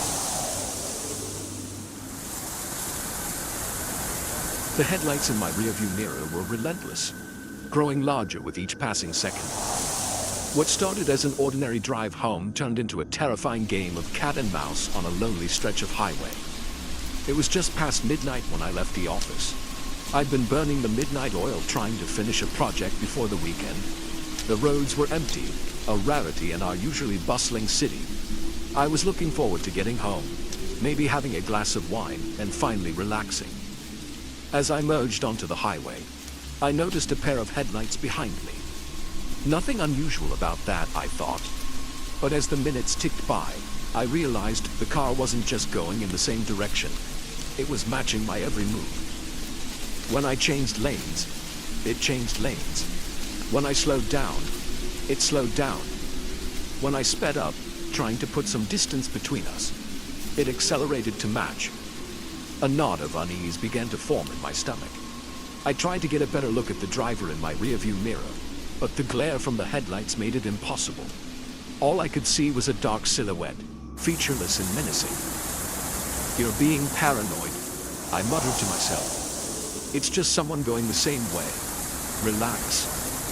But I couldn't relax. Every instinct I had was screaming that something was wrong. I decided to test my theory. At the next exit, I signaled and took the off-ramp at the last second. The car behind me swerved sharply, cutting across 2 lanes of traffic to follow me. My heart leaped into my throat. This was no coincidence. I accelerated, hoping to lose them in the unfamiliar side streets. But they stayed right on my tail, their engine roaring as they kept pace. I took random turns, my palms sweating on the steering wheel, but nothing I did seemed to shake them. As I barreled down a residential street, the car behind me suddenly sped up. With a sickening crunch, they rammed into my rear bumper.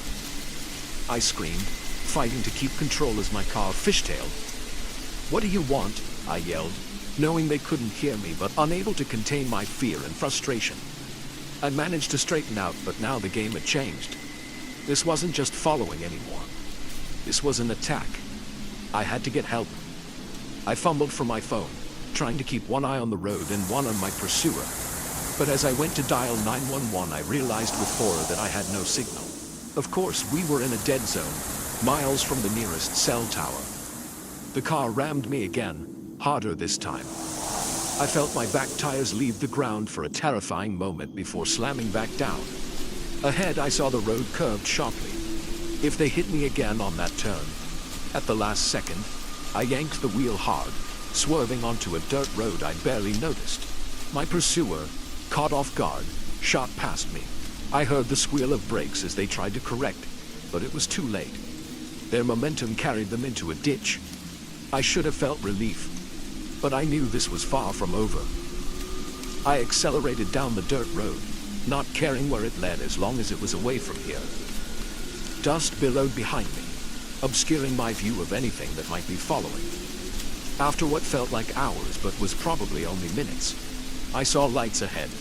A gas station, its fluorescent glow a beacon of hope in the darkness. I pulled in, tires screeching, and practically fell out of my car. The attendant, a bored-looking teenager, glanced up from his phone. His eyes widened as he took in my disheveled appearance and the state of my car. "Please," I gasped. "I need help. Someone's after me. Can I use your phone?" He nodded, reaching under the counter for an ancient landline. As I dialed 911 with shaking fingers, I heard the roar of an engine approaching. "They're coming," I whispered, panic rising in my throat. The attendant, to his credit, acted quickly. He ushered me behind the counter and hit a button that locked the store's doors. We crouched down, peering over the edge of the counter as a car pulled into the lot. It was a dark sedan, nondescript except for the crumpled front end, evidence of our earlier collision. The driver's door opened slowly, and a figure emerged. In the harsh fluorescent light, I finally got a good look at my pursuer. It was a man, tall and broad-shouldered, wearing a black hoodie pulled low over his face. He stalked towards the store, his movements predatory and purposeful. When he reached the doors and found them locked, he began to pound on the glass. The whole store seemed to shake with each impact. "Come out," he shouted, his voice muffled but unmistakably angry. "I know you're in there." The attendant and I huddled closer together, neither of us daring to make a sound. I could hear the 911 operator on the phone assuring me that help was on the way. But would it arrive in time? The pounding stopped abruptly. For a moment, I thought maybe he'd given up. Then I heard a new sound, the tinkling of breaking glass. He was smashing the door. "We need to run," the attendant whispered urgently. "There's a back door through the stockroom." We crawled towards the rear of the store, the sound of shattering glass spurring us on. Just as we reached the stockroom door, I heard the crunch of boots on broken glass. He was inside. We raced through the stockroom, knocking over boxes in our haste. Behind us, I could hear him cursing, the sound of items being thrown aside as he searched for us. The back door was mercifully unlocked. We burst out into the cool night air, gulping it down in desperate breaths. In the distance, I could hear sirens approaching. Help was almost here, but our pursuer was closer. The door banged open behind us, and I heard a roar of rage. Without looking back, I ran. The attendant and I split up, him heading towards the road while I made for a wooded area behind the station. I could hear heavy footsteps behind me, getting closer with each second. He'd chosen to follow me. The woods were dark, the ground uneven. I stumbled over roots and rocks, branches whipping at my face as I ran blindly forward. My lungs burned, my legs ached, but terror kept me moving. Suddenly, the ground disappeared from under me. I tumbled down a steep embankment, rocks and twigs tearing at my clothes and skin. When I finally came to a stop, I lay there for a moment, dazed and winded. Then I heard it, the sound of someone sliding down the embankment after me. I scrambled to my feet, ignoring the pain that shot through my body. But I'd only taken a few steps when a hand grabbed my ankle, yanking me back. I fell hard, the breath knocked out of me. As I gasped for air, I was roughly flipped onto my back. The man loomed over me, his face finally visible in the moonlight that filtered through the trees.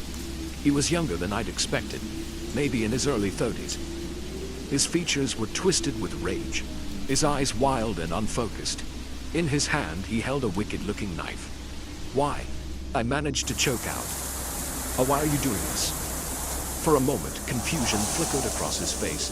Then he laughed, a harsh, humorless sound. "Why?" "Because you cut me off back on the highway. Nobody disrespects me like that." I stared at him in disbelief. All of this, the chase, the terror, the violence over something so trivial, something I didn't even remember doing. Before I could respond, the woods were suddenly illuminated by flashing lights. The sirens, which had faded into the background of my panic, were now deafeningly close. The man's head snapped up, his eyes widening in fear.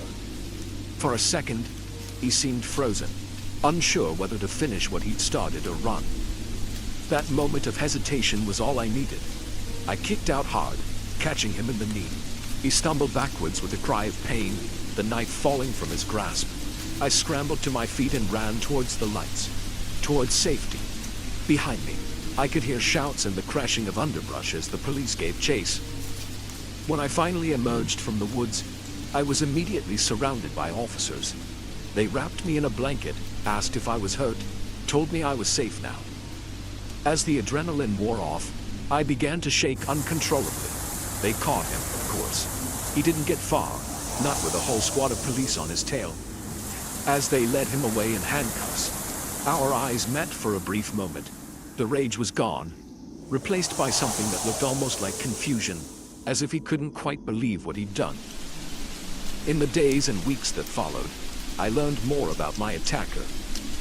He had a history of road rage incidents, each one escalating in violence.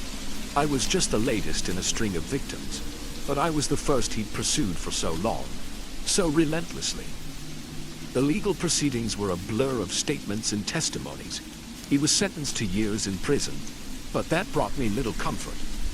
The real sentence was the one I was serving, jumping at every sound, unable to drive at night, constantly looking over my shoulder. It's been months now, and I'm slowly putting my life back together. Therapy helps, as does the support of friends and family. But I know I'll never be the same. That night changed me, showed me how quickly ordinary life can spiral into terror, how thin the veneer of civilization really is. So the next time you're driving and someone cuts you off, take a deep breath. Let it go. Because you never know what's going on in someone else's mind, what demons they're wrestling with. And you never know when a moment of anger might turn into a nightmare that changes lives forever. As for me, I still drive that same stretch of highway sometimes. But now, when I see headlights in my rearview mirror, I can't help but wonder, is it happening again? And if it is, will I be strong enough, lucky enough to survive a second time?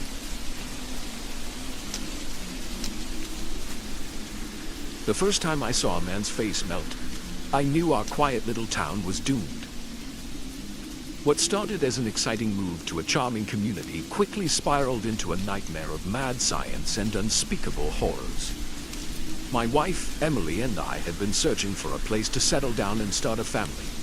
When we stumbled upon Millbrook, it seemed perfect. Picturesque streets lined with oak trees, friendly neighbors, and a sense of community you just don't find in the city.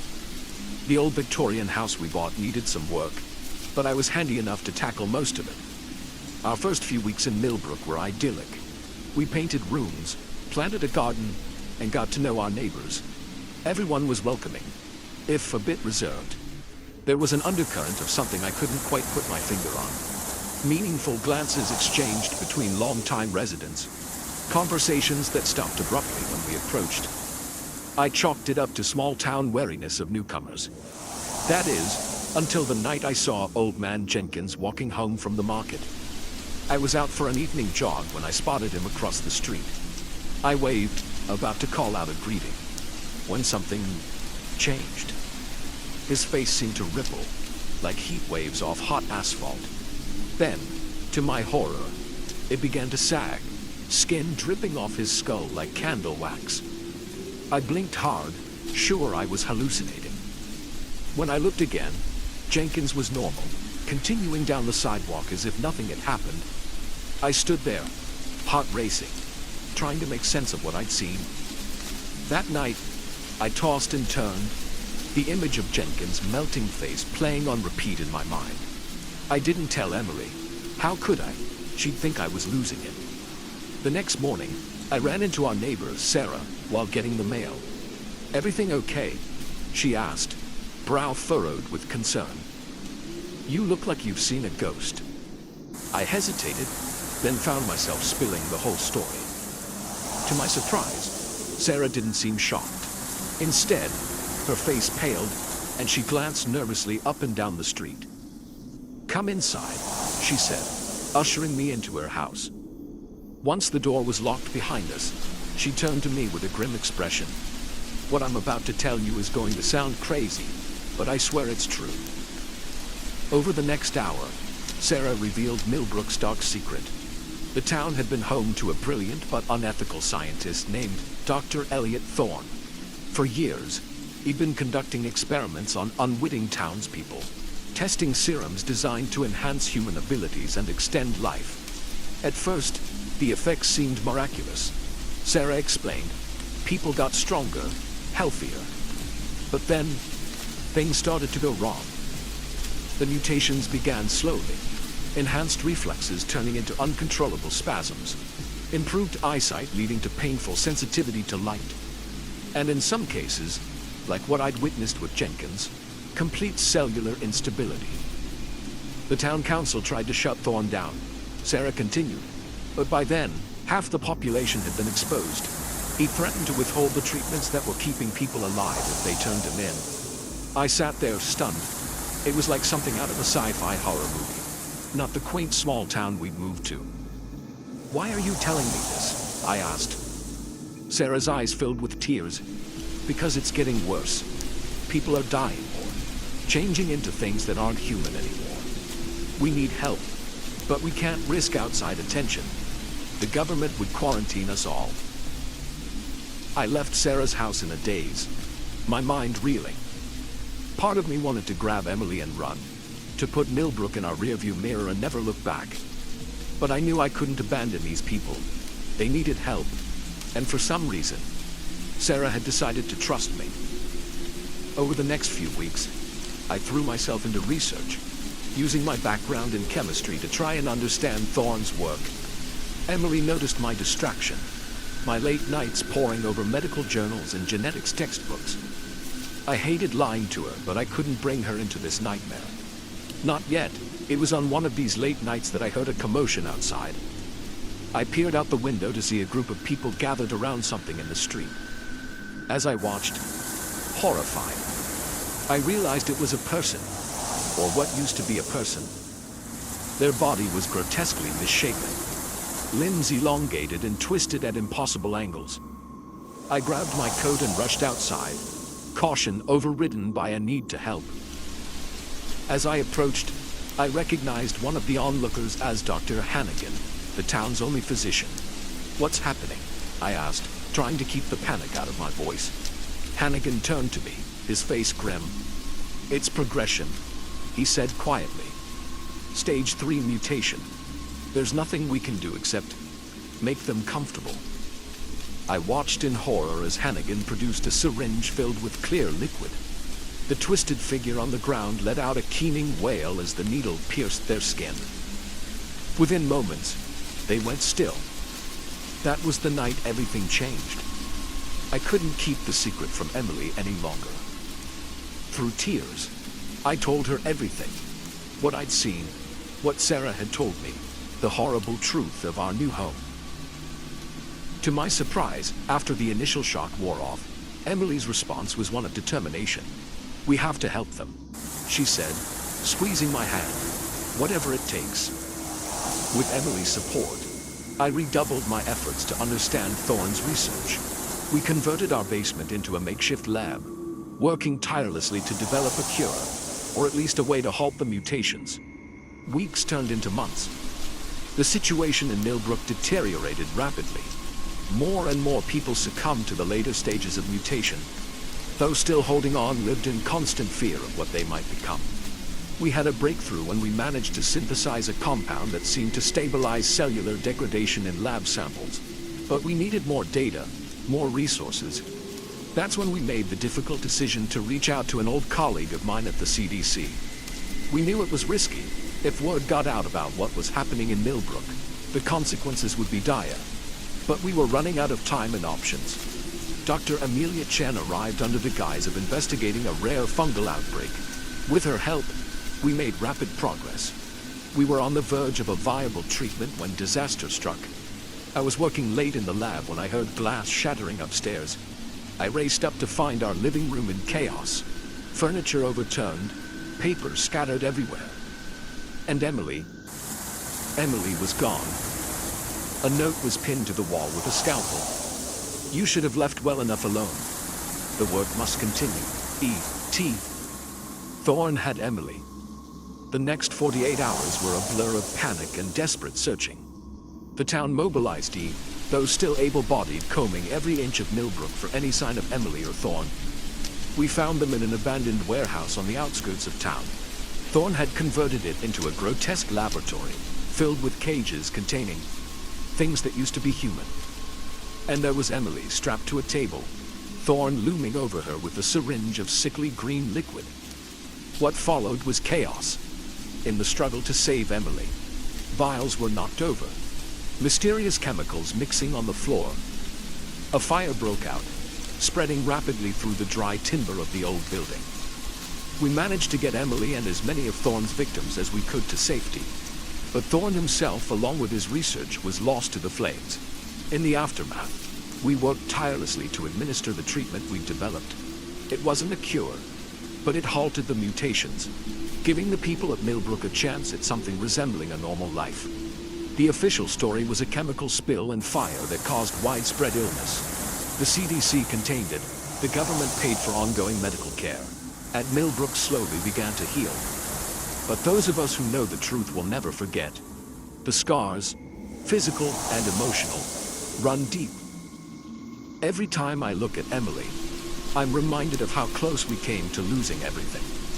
Millbrook is quiet now, peaceful, even, but sometimes, late at night, I swear I can hear distant screams echoing from the woods. And I wonder, did we really see the last of Dr. Thorne? Or is he out there somewhere, continuing his twisted work? One thing's for certain, I'll never look at a small town the same way again. Because you never know what secrets might be lurking behind those picket fences and friendly smiles. Sometimes, the most horrifying monsters are the ones we create ourselves.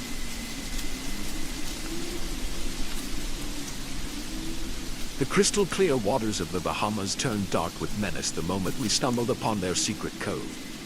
What started as a carefree day of jet skiing became a desperate fight for survival against an enemy we never saw coming. It was our third day in paradise. My girlfriend, Mia, and I had been saving for this vacation for months, determined to make the most of every sun-soaked minute. We'd spent the first couple of days lounging on the beach, sipping fruity cocktails, and generally letting the stress of our regular lives melt away under the tropical sun. But today, we were feeling adventurous. We'd rented a pair of jet skis, eager to explore the coastline and maybe find a secluded spot for a private picnic.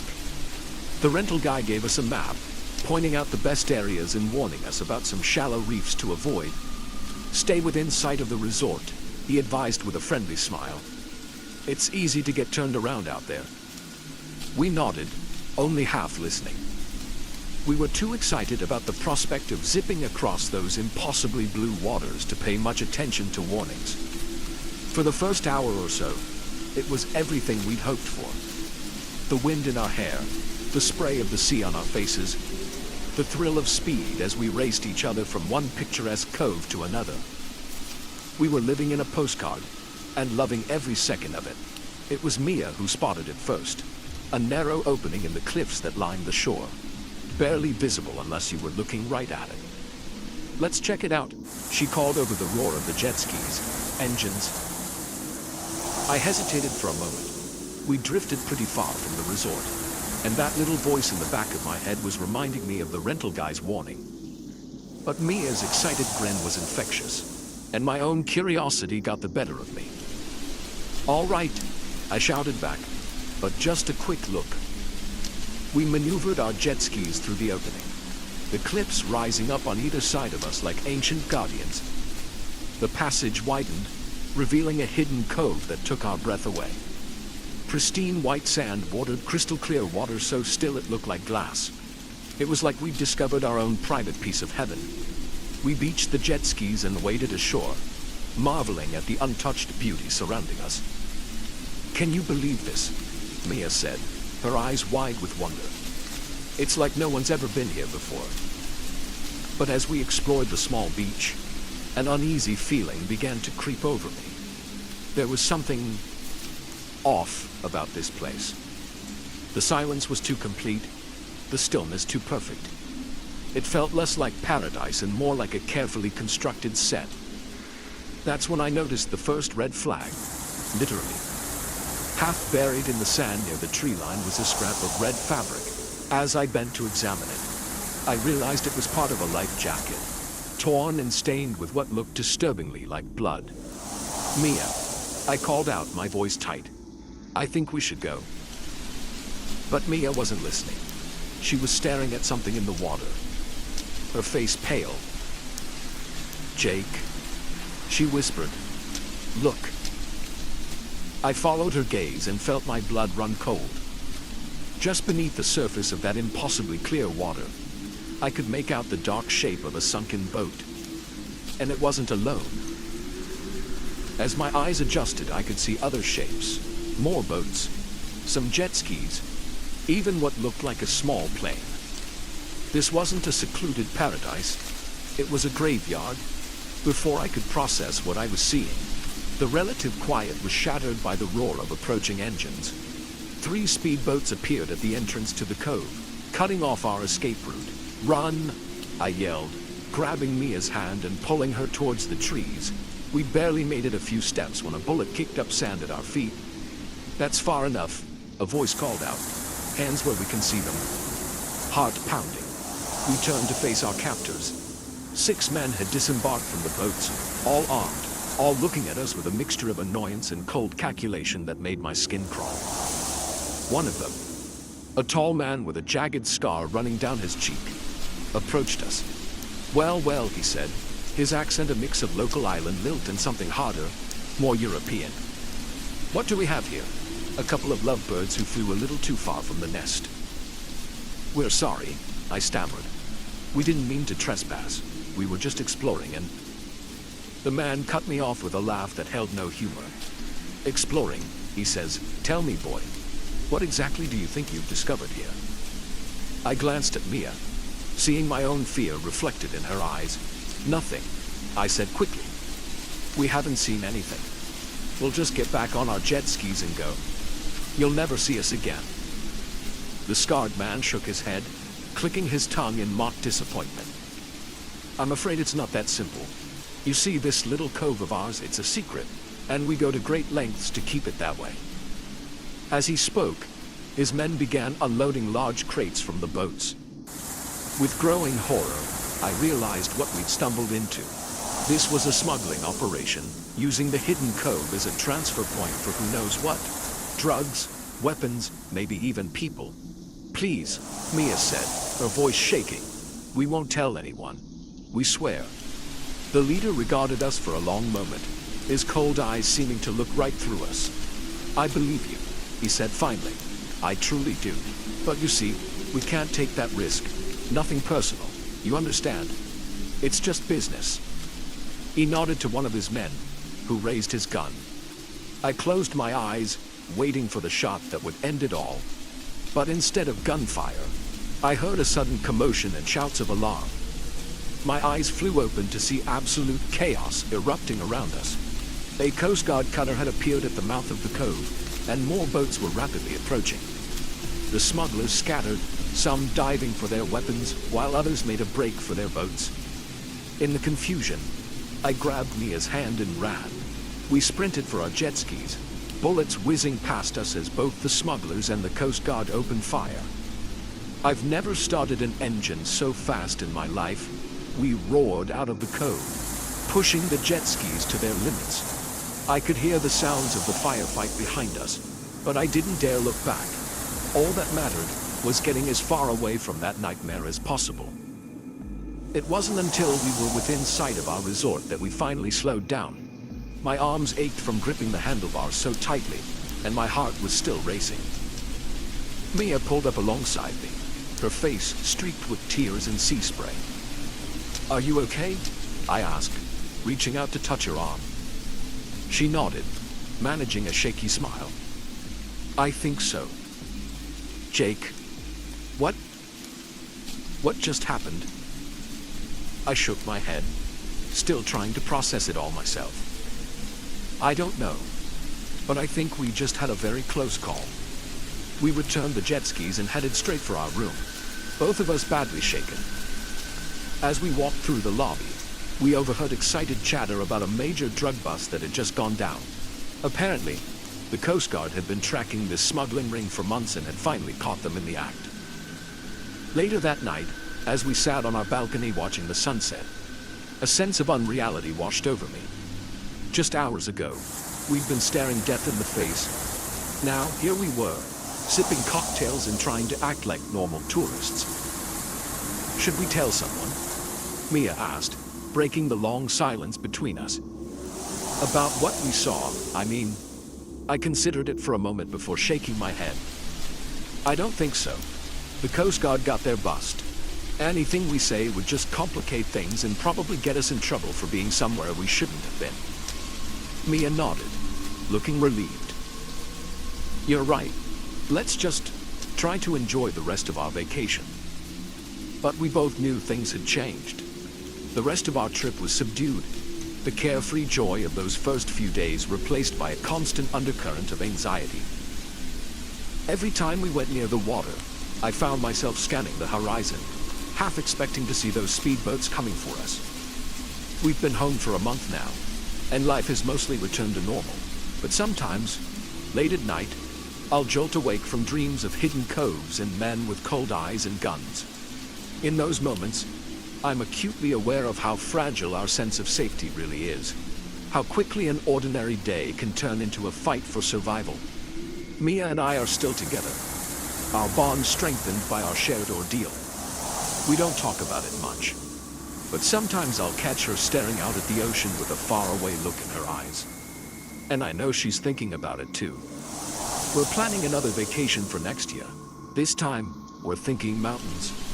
Somewhere landlocked, far from any hidden coves or crystal clear waters that might be hiding dark secrets beneath the surface. Because if there's one thing I've learned, it's that paradise can turn into a nightmare in the blink of an eye. And some adventures are best left undiscovered.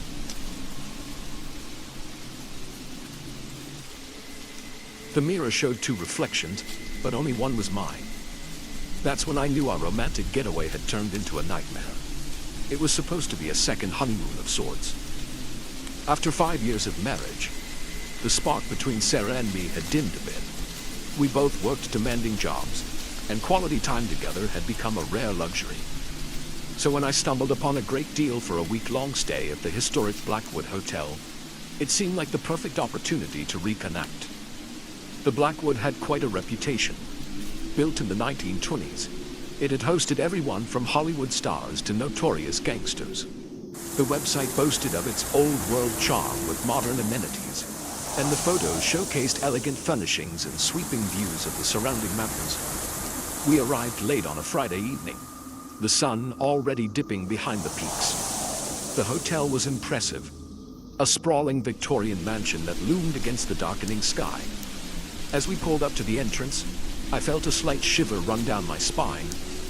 I chalked it up to excitement and the chill in the air. The lobby was everything the website had promised. All polished wood, gleaming brass, and plush carpets. But there was something off about it.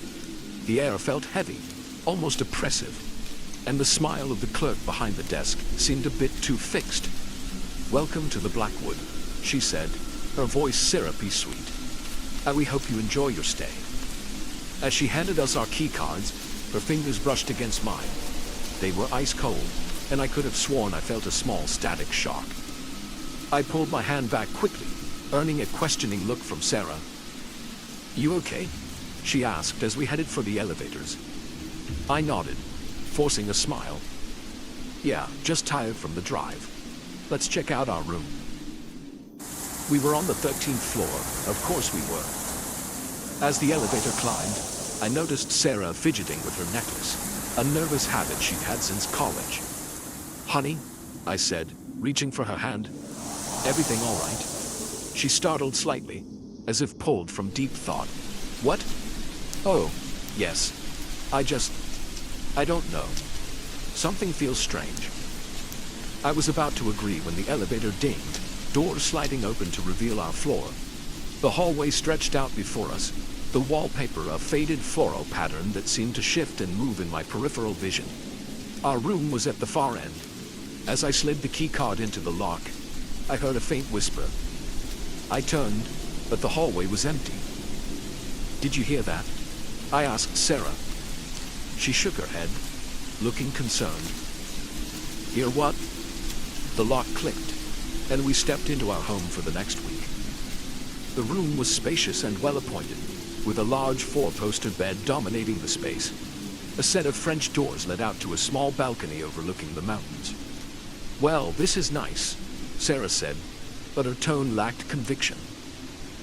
I moved to open the balcony doors, hoping some fresh air would dispel the unease we both seemed to be feeling. As I reached for the handle, I caught a glimpse of movement in the large mirror hanging on the wall. I turned, but there was nothing there except Sarah, unpacking her suitcase. I shook my head, blaming my imagination and fatigue from the long drive. That first night was unsettling. The bed was comfortable enough, but I tossed and turned, plagued by vivid, disturbing dreams. I woke several times, convinced I heard whispers or footsteps in the room. But each time, all I saw was Sarah sleeping peacefully beside me. The next morning, things seemed better. Sunlight streamed through the windows, and the heaviness I'd felt the night before had lifted somewhat.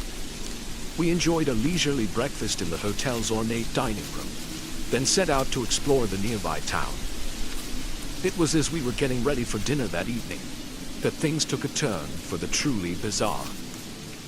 I was adjusting my tie in the mirror when I noticed something strange in the reflection. For just a moment, I could have sworn I saw someone standing behind me. A woman in an old-fashioned dress, her face pale and eyes dark. I whirled around, heart pounding, but the room was empty save for Sarah, who was putting on her earrings at the vanity. "Dan," she said, noticing my expression. "What's wrong?" I hesitated, not wanting to sound crazy. "Nothing," I said finally. "Just thought I saw something. Trick of the light, probably." But as we left the room, I couldn't shake the feeling that we were being watched. Dinner was a tense affair. The food was excellent, but conversation was stilted. We both seemed on edge, jumping at small noises and glancing nervously around the dimly lit restaurant. Back in our room, Sarah finally broke. "Dan, I don't like this place," she said, her voice trembling slightly. "Something's not right here." I wanted to comfort her, to tell her she was imagining things. But I couldn't, because I felt it too. A growing sense of wrongness that seemed to permeate the very air around us. "Maybe we should leave," I suggested. "Find a different hotel." Sarah nodded eagerly, relief evident on her face. But when I tried to call the front desk to check out, the phone was dead. My cell phone showed no signal. "Okay," I said, trying to keep the panic out of my voice. "Let's just pack up and go. We can sort out the bill later." We threw our things haphazardly into our suitcases, both of us eager to be gone. But when I tried to open the door, it wouldn't budge. The handle turned, but it was as if something on the other side was holding it shut. "This isn't happening," Sarah whispered, her eyes wide with fear. I was about to try ramming the door with my shoulder when we heard it, a soft, melodic humming coming from the bathroom. We turned in unison to see the door slowly swinging open. Sarah clutched my arm, her nails digging into my skin. "Dan," she said, her voice barely audible. "I shut that door." I know I did. Heart pounding, I approached the bathroom. Steam billowed out, though we hadn't used the shower since that morning. And there, in the fog-covered mirror, was a message written in a delicate, old-fashioned script. Welcome home. I stumbled backward, nearly knocking Sarah over. We need to get out of here. Now. We tried the balcony doors, but they too were locked, the key missing from its usual spot. Sarah was openly crying now, and I wasn't far behind. This couldn't be happening. It had to be some kind of elaborate prank or shared hallucination. A loud knock on the door made us both jump. Room service, a cheery voice called out. We exchanged confused glances. We hadn't ordered anything. We didn't order room service, I called back, my voice shaking. There was a pause, then the voice came again. Lower this time, all cheer gone. Oh, but you did. You always do. The door swung open, revealing not a hotel employee, but the woman I'd seen in the mirror earlier. She smiled, but it didn't reach her eyes, which were black as coal. You're right on schedule, she said, gliding into the room. You always arrive on this day, always try to leave on the next, but you can't, you see. You're part of the Blackwood now, just like me. Sarah screamed, the sound piercing the unnatural quiet that had fallen over the room. I tried to put myself between her and the whatever this thing was, but my legs wouldn't move. The woman, no, the entity, laughed, the sound like breaking glass. Oh, don't worry. It won't hurt. Much. And soon. You won't even remember your old lives. You'll be happy here. I promise. As she spoke, the room began to change. The modern furnishings faded away. Replaced by antiques, our clothes transformed. Sarah's jeans and sweater becoming a flapper-style dress. My slacks and shirt turning into a pinstripe suit. I tried to speak, to protest, but no sound came out. I looked at Sarah, seeing my own terror reflected in her eyes. This couldn't be real. It couldn't be happening. But it was. The entity smiled again, gesturing towards the door, which now opened onto a bustling 1920s hotel lobby. Shall we? The rest of the guests are waiting to meet you. As we stepped through that door, I felt the last vestiges of our old lives slipping away. We were part of the Blackwood now, trapped in an eternal loop of arrival and forgotten departure. Sometimes late at night, I catch glimpses of our true selves in the mirrors that hang throughout the hotel. In those moments, I remember who we were, what we've lost. But then the music starts up again. The ghostly laughter echoes through the halls, and we're swept back into the endless party that is the Blackwood. If you ever find yourself driving by an old Victorian hotel in the mountains, think twice before booking a room. Because some places don't just hide secrets, they collect souls. And once you check in, you might never truly check out.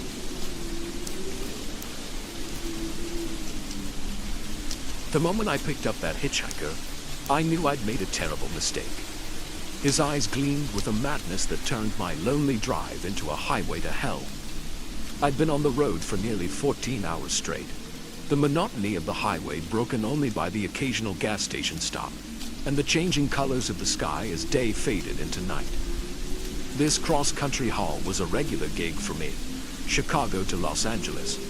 5 days of nothing but asphalt, truck stops, and the company of my own thoughts. Usually, I didn't mind the solitude. It gave me time to think, to sort through the cluttered attic of my mind. But this trip was different. I'd left Chicago with a heavy heart. The echoes of my latest fight with Sarah still ringing in my ears. 3 years together, and it felt like we were drifting apart. The miles I put on the road mirroring the growing distance between us. So when I saw the figure on the side of the road, thumb outstretched, I made a split-second decision that would change everything. Company, I thought. Someone to talk to keep the demons of my troubled relationship at bay for a few hours. I pulled over, the big rig's brakes hissing in the quiet night. As the man approached, I got my first good look at him. He was tall and lanky, with a scraggly beard and clothes that had seen better days. But it was his eyes that caught my attention, wide and intense, with a glint that made me uneasy. "Where you headed?" I called out as he reached the passenger side. "West," he replied, his voice raspy. "As far as you're going." I hesitated for a moment, that little voice in the back of my head screaming that this was a bad idea. But the thought of another 100 miles of silence won out. "Hop in," I said, reaching over to unlock the door. "I'm headed to L.A." He climbed in, tossing a battered duffel bag at his feet. The cab filled with the musty odor of unwashed clothes and something else, something I couldn't quite place but that made my nose wrinkle. "Name's Jack," I offered as I pulled back onto the highway.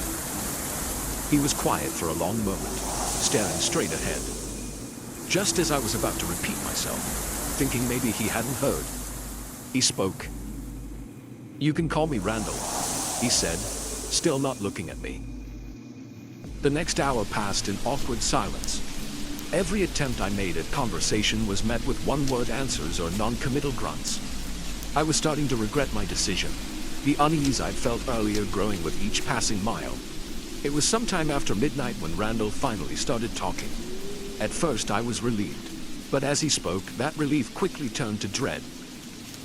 "You ever think about how fragile life is, Jack?" he asked, his voice taking on a dreamy quality. "How easy it is to just snuff it out." I gripped the steering wheel tighter, trying to keep my voice steady. "I can't say that I have, buddy." Randall turned to look at me then, and the intensity in his eyes made me want to crawl out of my skin. "I think about it all the time," he continued. "How many ways there are to die out here on the open road. A blown tire at the wrong moment, a driver falling asleep at the wheel, a stranger with bad intentions." My heart was pounding now, blood rushing in my ears. I tried to focus on the road ahead, on the soothing repetition of the white lines disappearing under the truck. "You picked me up awful easy, Jack," Randall said, his tone conversational, but with an undercurrent that sent chills down my spine. "Didn't your mama ever teach you not to talk to strangers?" I swallowed hard, my mouth suddenly dry. "Look, man, maybe this wasn't such a good idea. Why don't I let you out at the next rest stop?" Randall's hand shot out, gripping my arm with surprising strength. "Oh, I don't think so, Jack. We're just getting to know each other. In fact, I think it's time for a little detour." He reached into his duffel bag, pulling out a wicked-looking knife. The blade caught the light from the dashboard, and I felt my blood turn to ice. "Next exit," Randall said, his voice low and menacing. "You're going to take it, and then you're going to drive where I tell you to drive. Understand?" I nodded, my mind racing. How had I gotten myself into this situation? And more importantly, how was I going to get out of it? The next 20 minutes were the longest of my life. Randall directed me off the main highway and onto increasingly remote back roads. The darkness pressed in around us, the truck's headlights cutting through the night like twin beams of hope I was quickly losing grip on. Finally, we came to a stop on a dirt road surrounded by dense forest. The only sound was the idle of the engine and my own ragged breathing. "Turn it off," Randall commanded. I complied, plunging us into near-total darkness. The sliver of moon overhead did little to illuminate the cab. "Please," I said, hating the tremor in my voice. "You don't have to do this. I've got money. It's not much, but..." Randall's laugh cut me off. It was a harsh, humorless sound that made the hair on the back of my neck stand up. "You think this is about money?" he sneered. "No, Jack. This is about something much more valuable. This is about life and death. About power." He leaned in close, and I could smell his sour breath. "You see, Jack, I've been traveling this road for a long time, and I've learned something. The only way to truly feel alive is to hold someone else's life in your hands." My mind was spinning, trying to process what was happening. This man wasn't just a criminal. He was something far worse. A predator who killed for the thrill of it. "Now," Randall continued, "we're going to play a little game. I'm going to ask you some questions. If I like your answers, you live. If I don't..." He let the threat hang in the air, the knife glinting in his hand. What followed was the most terrifying hour of my life. Randall asked me questions about everything: my childhood, my job, my relationship with Sarah. With each answer, he seemed to be weighing my worth, deciding whether I deserved to keep breathing. I told him about growing up in a small town in Ohio, about how I'd always dreamed of seeing the world beyond those cornfields. I talked about how I'd fallen into trucking almost by accident, but had grown to love the freedom of the open road. And I poured out my heart about Sarah, how we'd met, how happy we'd been at first, and how things had started to fall apart. As I spoke, I noticed something changing in Randall's demeanor. The manic gleam in his eyes dimmed slightly, replaced by something that looked almost like recognition. "You love her," he said softly, interrupting my story. "Even though it's hard, even though you're afraid it might not work out." I nodded, not trusting myself to speak. Randall was quiet for a long moment, the knife lowering slightly. "I had someone like that once," he said, his voice distant. "A long time ago. Before..." He trailed off, lost in some memory. I held my breath, afraid to move or speak, lest I'd break whatever spell had come over him. Suddenly Randall's head snapped up, his eyes focusing on me with renewed intensity. "Start the truck," he barked. I fumbled with the keys, my hands shaking so badly I could barely get them in the ignition. As the engine roared to life, Randall spoke again. "Drive," he said. "Back to the highway." I didn't need to be told twice. I threw the truck into gear and peeled out, my heart pounding so hard I thought it might burst from my chest. We drove in silence for what felt like hours, but was probably only 20 minutes. As the lights of the highway came into view, Randall finally spoke again. "Pull over," he said, his voice weary. I complied, bringing the truck to a stop on the shoulder. Randall gathered his duffel bag, then turned to look at me one last time. "You've got a second chance, Jack," he said. "Don't waste it. Go home to Sarah. Fight for what you have." And with that, he was gone, disappearing into the night as quickly as he had appeared. I sat there for a long time, shaking, trying to process what had just happened. When I finally pulled back onto the highway, I knew two things with absolute certainty. First, I was the luckiest son of a bitch alive. And second, I was going home to Sarah. The load could wait. Some things were more important than a delivery deadline. As the miles rolled by, taking me back east instead of west, I thought about how close I'd come to losing everything. And I silently thanked whatever twist of fate had made Randall see himself in me, had made him choose mercy over murder. I've never picked up another hitchhiker, but every time I pass someone on the side of the road, thumb outstretched, I say a little prayer. For them, for the driver who might stop, and for Randall, hoping that he found whatever redemption he was looking for out there on the lonely highway.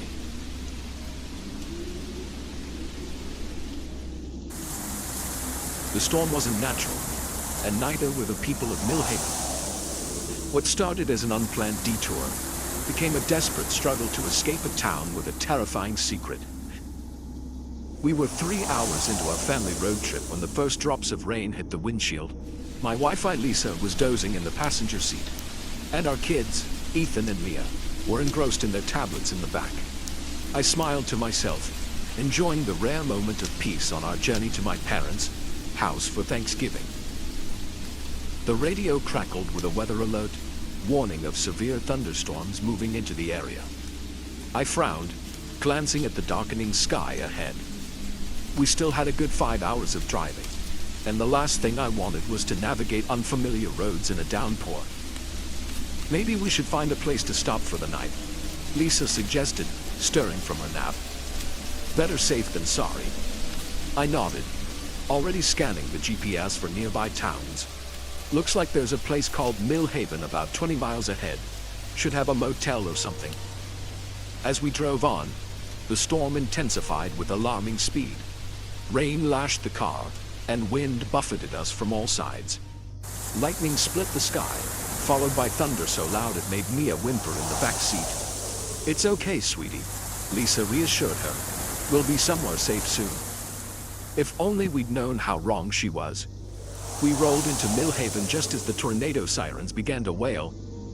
The town looked like something out of a Norman Rockwell painting. Quaint storefronts, a town square with a gazebo, and neatly kept houses lining the streets. But right now, it was a ghost town.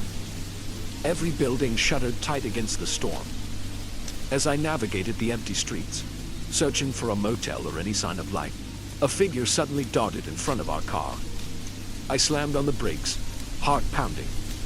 It was an old man, soaked to the bone and wild-eyed. He pounded on the driver's side window. "You folks need to get inside," he shouted over the howling wind. "Follow me." Under normal circumstances, I might have hesitated.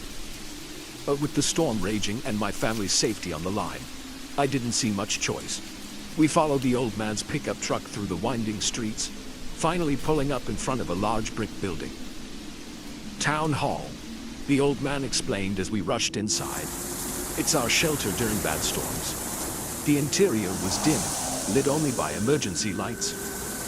As my eyes adjusted, I realized we weren't alone.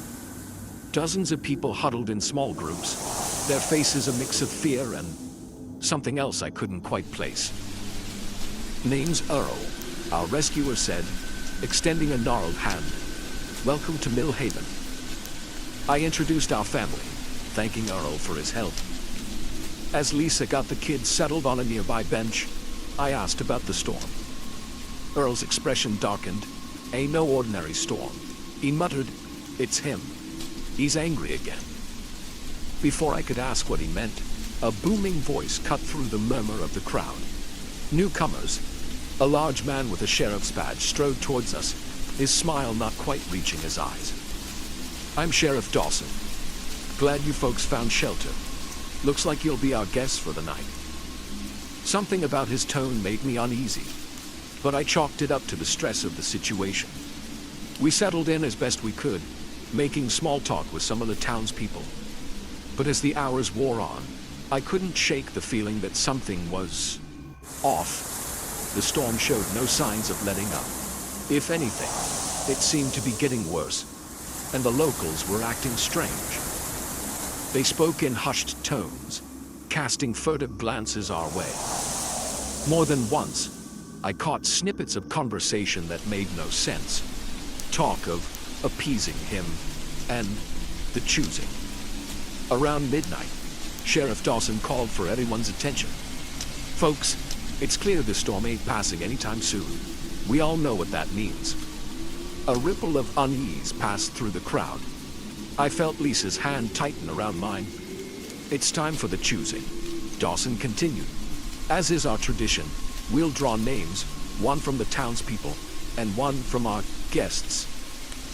My blood ran cold. What the hell was he talking about? Before I could voice my objection, 2 bowls were produced.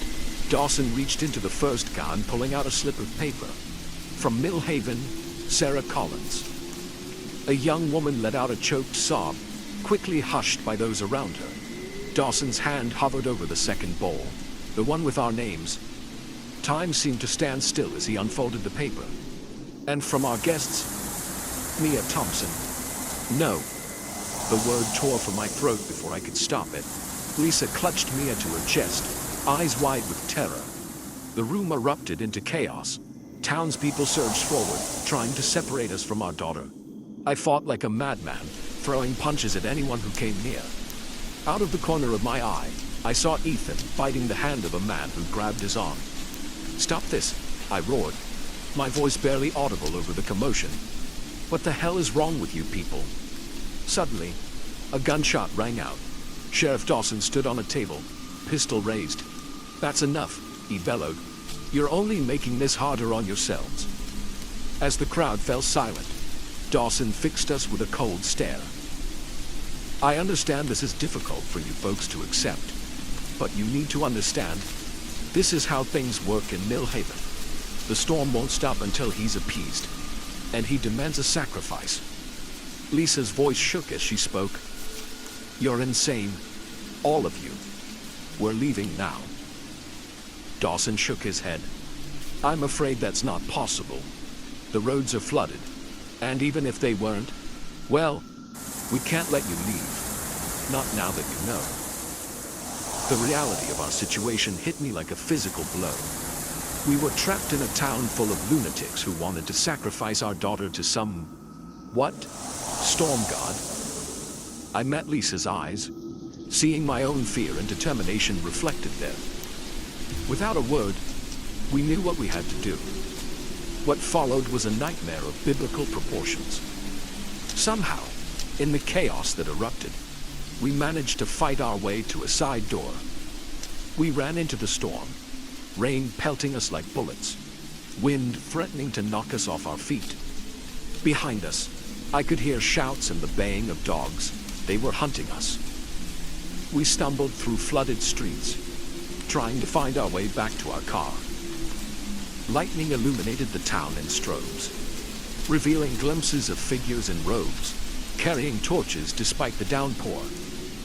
At one point, we ducked into an alley, huddling behind a dumpster as a group of searchers passed by. Mia whimpered, and I pressed her face against my chest, praying she'd stay quiet. After what felt like hours, but was probably only minutes, we finally spotted our car. But as we approached, my heart sank. The tires were slashed. Over there, Lisa whispered, pointing to a battered pickup truck. The keys dangled in the ignition. I didn't hesitate. Get in, I told my family, sliding behind the wheel. The engine roared to life, drowning out the sound of approaching voices. We tore out of town, windshield wipers barely keeping up with the deluge. In the rearview mirror, I could see headlights following us, the sheriff and his posse, no doubt. What happened next? I still have trouble believing. As we reached the town limits, the storm intensified to a degree I wouldn't have thought possible. The wind howled like a living thing, and the rain came down so hard it felt like we were driving underwater. And then, rising out of the maelstrom, I saw something, a shape, massive and impossible, writhing in the clouds. For a moment, I could have sworn I saw eyes, ancient, malevolent, and fixed directly on us. I gunned the engine, pushing the old truck to its limits. Behind us, I heard a sound that will haunt my nightmares forever. A roar that shook the very air around us, filled with rage and hunger. We drove for hours, the storm gradually lessening as we put distance between us and Millhaven. It wasn't until we reached the next town, soaked and shaking, that we finally felt safe enough to stop. The police, and of course, didn't believe our story. They found no record of a town called Millhaven, and when they sent cars to investigate, they reported finding nothing but empty fields where we swore the town had been. It's been years, but I still wake up in a cold sweat some nights. The memory of that writhing shape in the clouds fresh in my mind. We don't take family road trips anymore, and every time I see storm clouds gathering on the horizon, I say a silent prayer of thanks that we escaped, and hope that whatever lurks in Millhaven never decides to venture beyond its borders. Because out there, somewhere, is a town that doesn't appear on any map. A town where the storms are alive, and the price of calm weather is paid in blood. And God help you if you ever find yourself seeking shelter in Millhaven.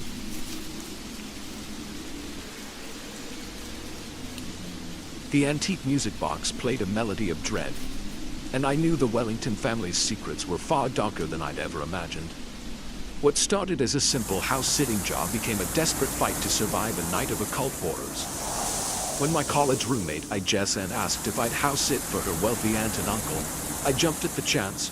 A week in a luxurious mansion, getting paid to lounge by the pool and raid the fridge. It sounded like a dream gig. If only I'd known the nightmare that awaited me. The Wellingtons' estate was impressive, to say the least. Sprawling gardens surrounded a massive Victorian-style home that looked like something out of a Gothic novel.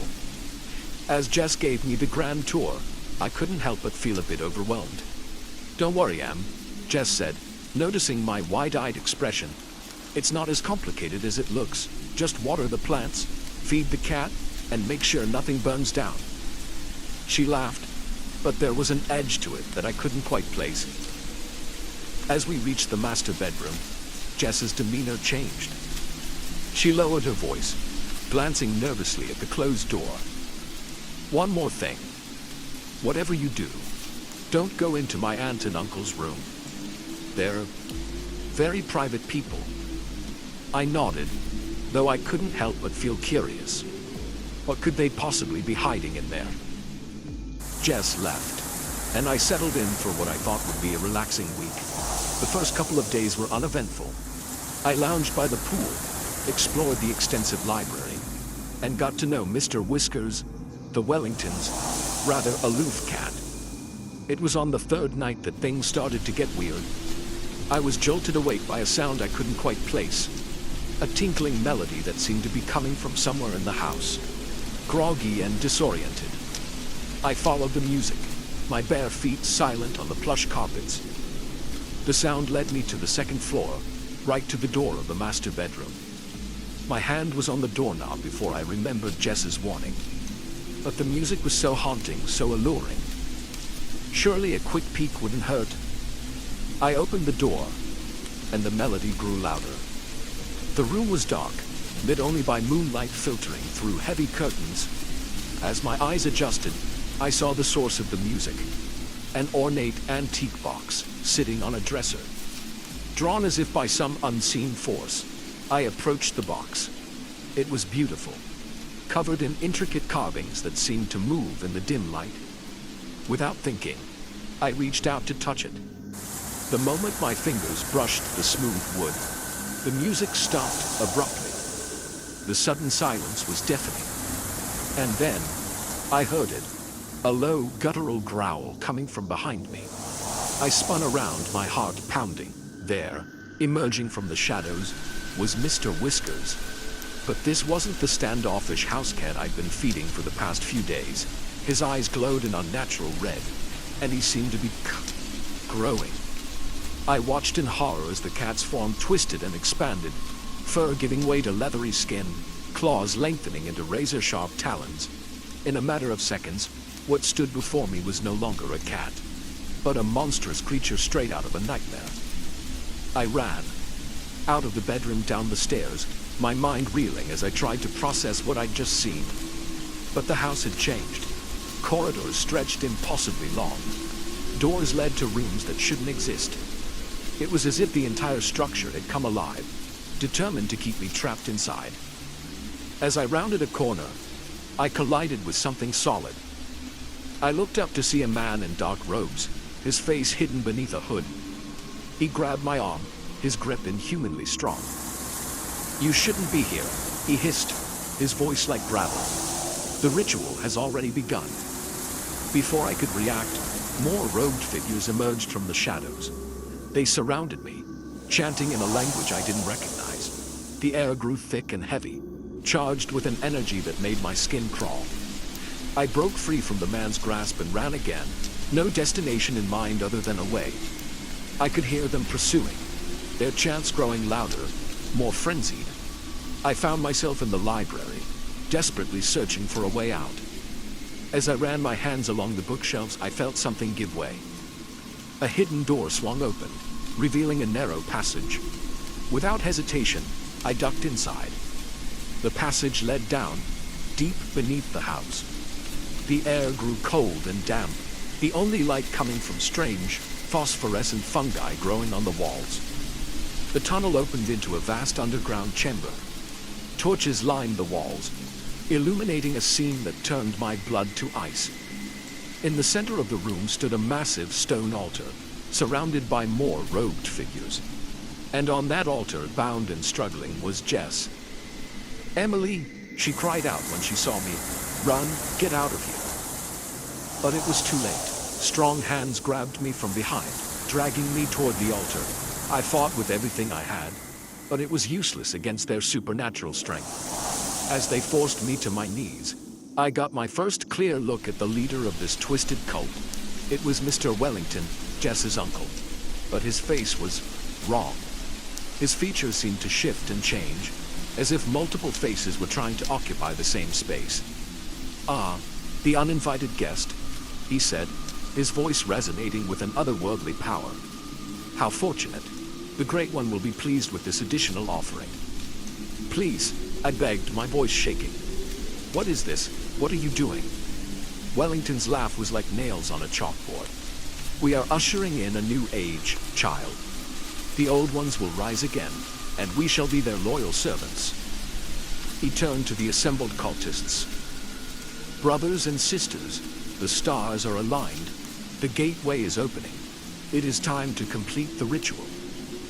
The chanting resumed, louder than ever. The air in the chamber began to ripple and distort like heat waves on asphalt. And in the center of it all, above the altar, a tear began to form in the very fabric of reality. Through that impossible opening, I caught glimpses of something beyond comprehension. A writhing mass of tentacles and eyes, ancient and malevolent. The sight of it threatened to shatter my sanity. As Wellington raised a wicked-looking dagger, preparing to plunge it into Jess's chest, something inside me snapped. With strength born of desperation, I broke free from my captors. I lunged for the altar, knocking the dagger from Wellington's hand. What followed was chaos. Cultists swarmed around us as Jess and I fought for our lives. The thing in the portal reached out with impossible tentacles, grasping at anything within reach. In the melee, I found myself once again near the music box. Acting on instinct, I grabbed it and hurled it towards the portal with all my might. The moment the box passed through the opening, an unearthly shriek filled the chamber. The portal began to collapse in on itself, pulling everything nearby into its swirling vortex. Cultists screamed as they were sucked in, their bodies twisting and contorting as they vanished into the nothingness beyond. Wellington made a desperate grab for us, but he too was pulled in. His final cry cut short as the portal snapped shut. And then, silence. Jess and I clung to each other, battered and terrified, but alive. The aftermath was a blur. We managed to find our way out of the tunnels and called the police. They didn't believe our story, of course. How could they? The official report chalked it up to a home invasion, with the Wellingtons listed as missing persons. Jess and I know the truth, though.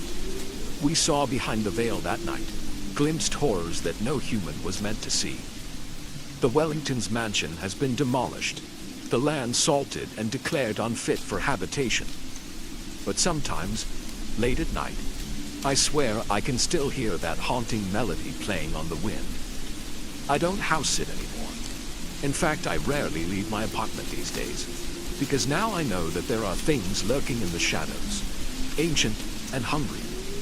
And sometimes, all it takes is the turn of a key or the opening of a door to let them in. So if you ever find yourself in a strange house, and you hear an alluring melody coming from behind a locked door, run. Run as fast and as far as you can. Because some secrets are better left uncovered, and some doors should never be opened. The darkness in the mine wasn't natural, and neither were the sounds echoing through the tunnels. What started as an adventurous exploration turned into a desperate fight for survival against something inhuman lurking in the depths. It was supposed to be the highlight of our camping trip. 5 friends, reunited after years apart, seeking one last adventure before real life pulled us in different directions again. When Mike suggested exploring the old Holloway mine, it seemed like the perfect way to recapture that sense of excitement we'd shared in our younger days. If only we'd known what was waiting for us in those dark tunnels. The day started bright and clear, a perfect September morning in the mountains. We'd spent the previous 2 days hiking, fishing, and reliving old memories around the campfire. But as we approached the mine entrance, a sense of unease settled over me. The opening was larger than I'd expected, a gaping maw in the mountainside partially obscured by overgrown vegetation. A weathered sign warned of danger and prohibited entry. But Mike just laughed it off. "Come on, guys," he said, his eyes gleaming with excitement. "Where's your sense of adventure?" Sarah, always the cautious one, voiced what I was thinking. "I don't know, Mike. This seems pretty risky. What if there's a cave-in or something?" But Jason and Liz were already following Mike towards the entrance, their headlamps cutting through the gloom. I exchanged a worried glance with Sarah before sighing and following suit. I couldn't let them go in there alone, could I? The first 100 yards or so weren't too bad. The main tunnel was wide and relatively stable, supported by old timber frames. Our voices echoed off the rocky walls as we marveled at the remnants of mining equipment left behind decades ago. It was when we reached the first junction that things started to feel off. The air grew colder, heavy with a musty scent that made my nose wrinkle. And there was something else, a faint vibration that I felt more than heard, like the mountain itself was humming. "Which way?" Jason asked, his voice unnaturally loud in the oppressive silence that had fallen over us. Mike consulted the crude map he downloaded from some urban exploration forum. "Left, I think. That should take us to the main excavation chamber." As we ventured deeper, the tunnel narrowed and the ceiling lowered. We had to duck in places to avoid scraping our heads on jutting rocks. The beams from our headlamps seemed to be swallowed by the darkness, barely penetrating more than a few feet ahead. That's when we heard it, a sound that didn't belong in this long-abandoned mine. It was faint at first, almost imperceptible beneath the sound of our own breathing and footsteps. But as we paused to listen, it grew clearer, a rhythmic scratching, like claws on stone, coming from somewhere up ahead. "What is that?" Liz whispered, her voice tight with fear. "Probably just some animal," Mike said, but I could hear the uncertainty in his voice. "A raccoon or something that wandered in." I wasn't convinced. Whatever was making that sound was bigger than a raccoon. And somehow, I knew with a certainty that chilled me to my core, it was aware of our presence. We should have turned back then. Every instinct was screaming at me to get out, to run back towards the sunlight and safety. But a morbid curiosity pushed us forward, deeper into the mine's twisted labyrinth. The scratching grew louder as we approached another junction. This time, it was accompanied by something else, a low, guttural growl that raised the hair on the back of my neck. Suddenly, Sarah screamed. Her headlamp had illuminated something on the tunnel floor, a dark, wet stain that could only be blood, and leading away from it, drag marks disappearing into the darkness. Panic set in. We turned to retrace our steps, but nothing looked familiar. Had we come from the left tunnel or the right? The mine seemed to have shifted around us, the passages twisting in impossible ways. "This way," Mike shouted, taking the lead. We followed blindly, our earlier excitement replaced by raw fear. We ran through the darkness, the sound of our pounding footsteps eclipsed by that terrible scratching, now seeming to come from all around us. The air grew thicker, filled with a choking dust that made it hard to breathe. I don't know how long we ran. Time lost all meaning in that lightless maze. But eventually, we burst into a large chamber, our headlamps revealing rusted mining equipment and a partially collapsed ceiling. "Look," Jason cried out, pointing to a shaft of natural light filtering down through a crack in the rock above. "We can climb out." But as we moved towards our potential escape route, a bone-chilling roar echoed through the chamber. And then we saw it. It emerged from one of the tunnels, a creature that defied description. In the frantic sweep of our headlamps, I caught glimpses of pale, leathery skin stretched over an emaciated frame. Its limbs were too long, too jointed, ending in wicked claws that scraped against the stone floor. But it was the face that would haunt my nightmares for years to come. A noseless, eyeless visage dominated by a mouthful of needle-sharp teeth. We scattered, primal terror overriding any semblance of rational thought. I found myself pressed against the chamber wall, my heart threatening to burst from my chest as I watched the monstrosity stalk towards Mike, who had tripped over a piece of old equipment. What happened next is a blur of screams, blood, and frantic scrambling. I remember Liz throwing a rock at the creature, buying Mike enough time to crawl away. I remember Sarah pulling me towards the shaft of light, her nails digging into my arm as she urged me to climb. Jason didn't make it. The last I saw of him, he was disappearing down one of the tunnels, the creature in pursuit, his agonized screams echoing through the mine until they were suddenly horribly silenced. The four of us that remained clawed our way up through the narrow opening, scraping skin from our hands and knees in our desperation to escape. We emerged into the fading afternoon light, gasping and sobbing. But our nightmare wasn't over.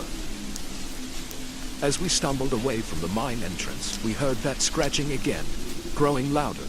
The creature was coming. "Run!" I screamed, my voice raw with terror.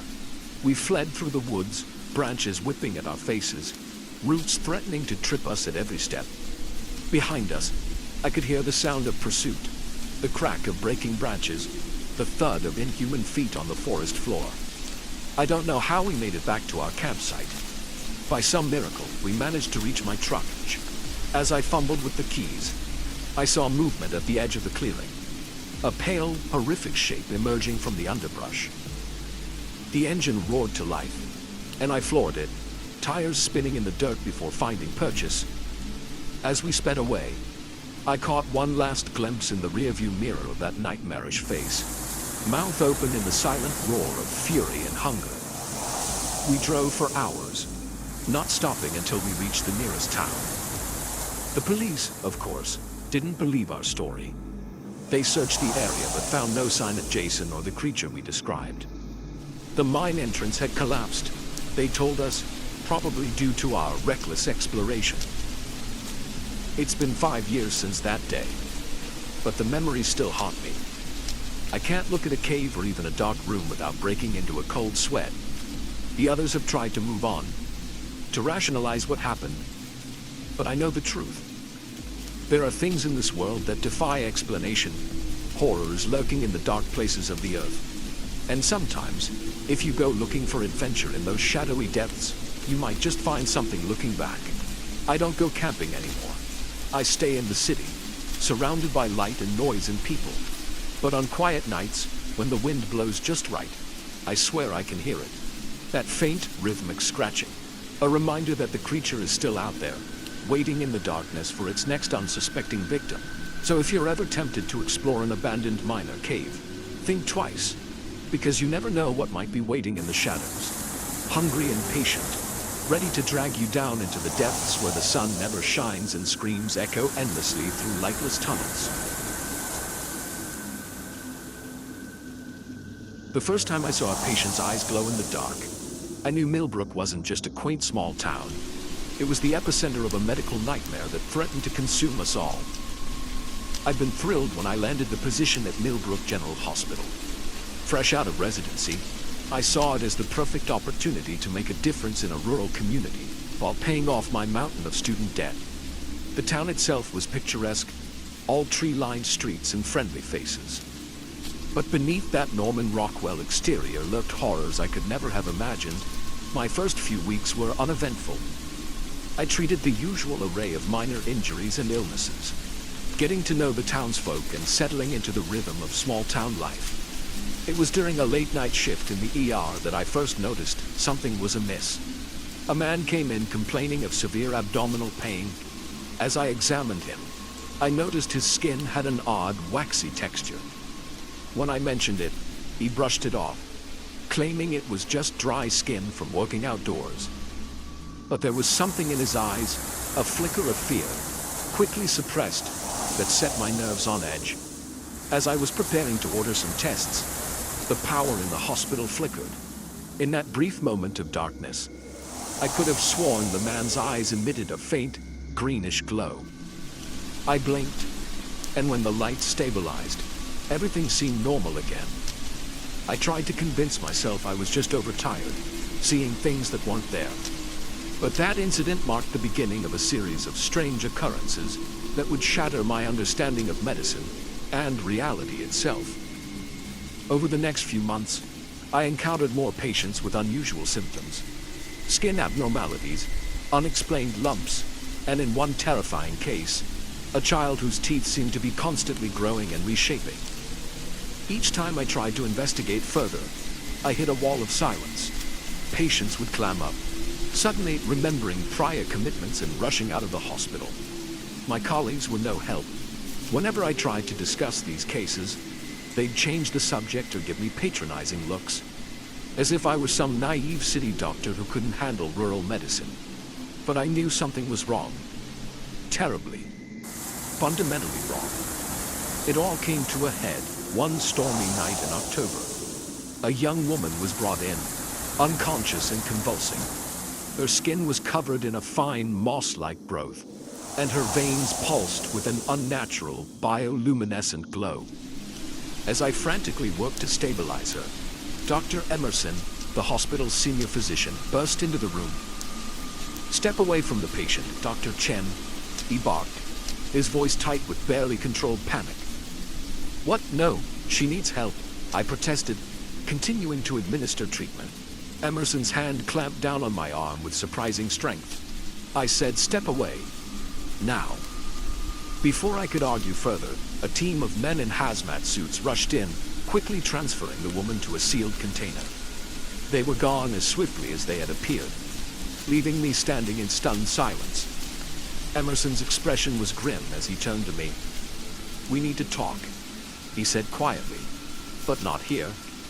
Meet me at the old Millbrook Mill in an hour. Come alone." My mind reeled as I drove through the rain-slick streets to the abandoned mill on the outskirts of town. What the hell was going on? Who were those men? And what had happened to that poor woman? Emerson was waiting for me in the shadows of the dilapidated building. He looked older than I'd ever seen him, his face lined with worry and fatigue. "I suppose I owe you an explanation," he began, his voice barely audible above the patter of rain on the rusted metal roof. "But I need you to understand, what I'm about to tell you will change everything. Your life, your understanding of medicine, of the very nature of reality itself. Are you sure you want to know?" I nodded, my throat too dry to speak. Emerson sighed heavily. "Millbrook has a secret, one that goes back generations. There's something wrong with this place. The soil, the water, maybe even the air itself. It changes people. Dr. Chen alters them on a fundamental level." He went on to describe a history of mutations and strange afflictions that had plagued the town for over a century. The local government and medical community had been covering it up for decades, fearing mass panic and government intervention. But lately it's been getting worse. Emerson continued, his eyes darting nervously around the empty mill. "The changes are happening faster, becoming more extreme. We can barely keep up with the cases, let alone find a way to stop it." I listened in horrified fascination as Emerson outlined the town's desperate attempts to contain the situation. Secret medical facilities hidden in abandoned mines, experimental treatments that often did more harm than good, and a complex system of misdirection to keep outsiders from discovering the truth. "Why are you telling me all this?" I asked, when he finally fell silent. Emerson's gaze met mine, and I saw a glimmer of hope there. "Because we need help, Dr. Chen. Fresh eyes, new ideas. The old guard, we're running out of options and time." What followed was a crash course in fringe, science, and medical horrors. I spent my days maintaining the facade of normalcy at the hospital, while my nights were consumed with clandestine research and treatment of the most severe cases. I saw things that defied explanation. Patients whose bodies were literally reshaping themselves, organs migrating and fusing in impossible ways. I assisted in surgeries that would have made Frankenstein blanch, desperately trying to reverse mutations that threatened to rob people of their humanity. But for every small victory, there were a dozen crushing defeats. The anomalies were spreading, becoming harder to conceal. And worse, I began to suspect that some in the town's leadership saw these mutations not as a curse, but as an opportunity. I discovered files detailing attempts to weaponize the mutations, to create super soldiers with enhanced abilities. The ethical implications were staggering, and I knew I couldn't stand by and let it happen. With Emerson's help, I began secretly documenting everything: the treatments, the cover-ups, the town's hidden history. We were going to expose it all, consequences be damned. But someone must have gotten wind of our plan. One night, as I was leaving the hidden facility deep in the old mine system, I was ambushed. A group of men in dark suits cornered me, their eyes gleaming with that now familiar bioluminescence. "Did you really think we wouldn't notice, Dr. Chen?" One of them sneered, his voice distorted by the mutations ravaging his vocal cords. "This is bigger than you, bigger than Millbrook. The changes, they're just the beginning." I fought back with everything I had, my physician's oath to do no harm, momentarily forgotten in the face of this existential threat. In the chaos of the fight, a stray bullet hit something in the cavern wall, something that definitely wasn't rock. A noxious gas began filling the tunnel, causing my attackers to convulse and collapse. I held my breath and ran, not stopping until I reached the surface. Behind me, I heard inhuman screams echoing from the depths. I fled Millbrook that night, taking with me only the clothes on my back and a hard drive full of evidence. I've been on the run ever since, trying to stay one step ahead of those who would keep Millbrook's secrets buried. I'm writing this now from a motel room in a town whose name I don't even know. My skin itches constantly, and sometimes, in the mirror, I swear I see a faint glow in my eyes. I don't know if I was exposed to whatever is causing the mutations, or if it's just paranoia taking hold. But I do know this. The truth about Millbrook needs to come out. Whatever is happening there, it's not contained. It's spreading, evolving, and God help us all if it can't be stopped. So if you're a doctor, and you get an offer to work in a quaint little town called Millbrook, do yourself a favor. Run. Run as far and as fast as you can.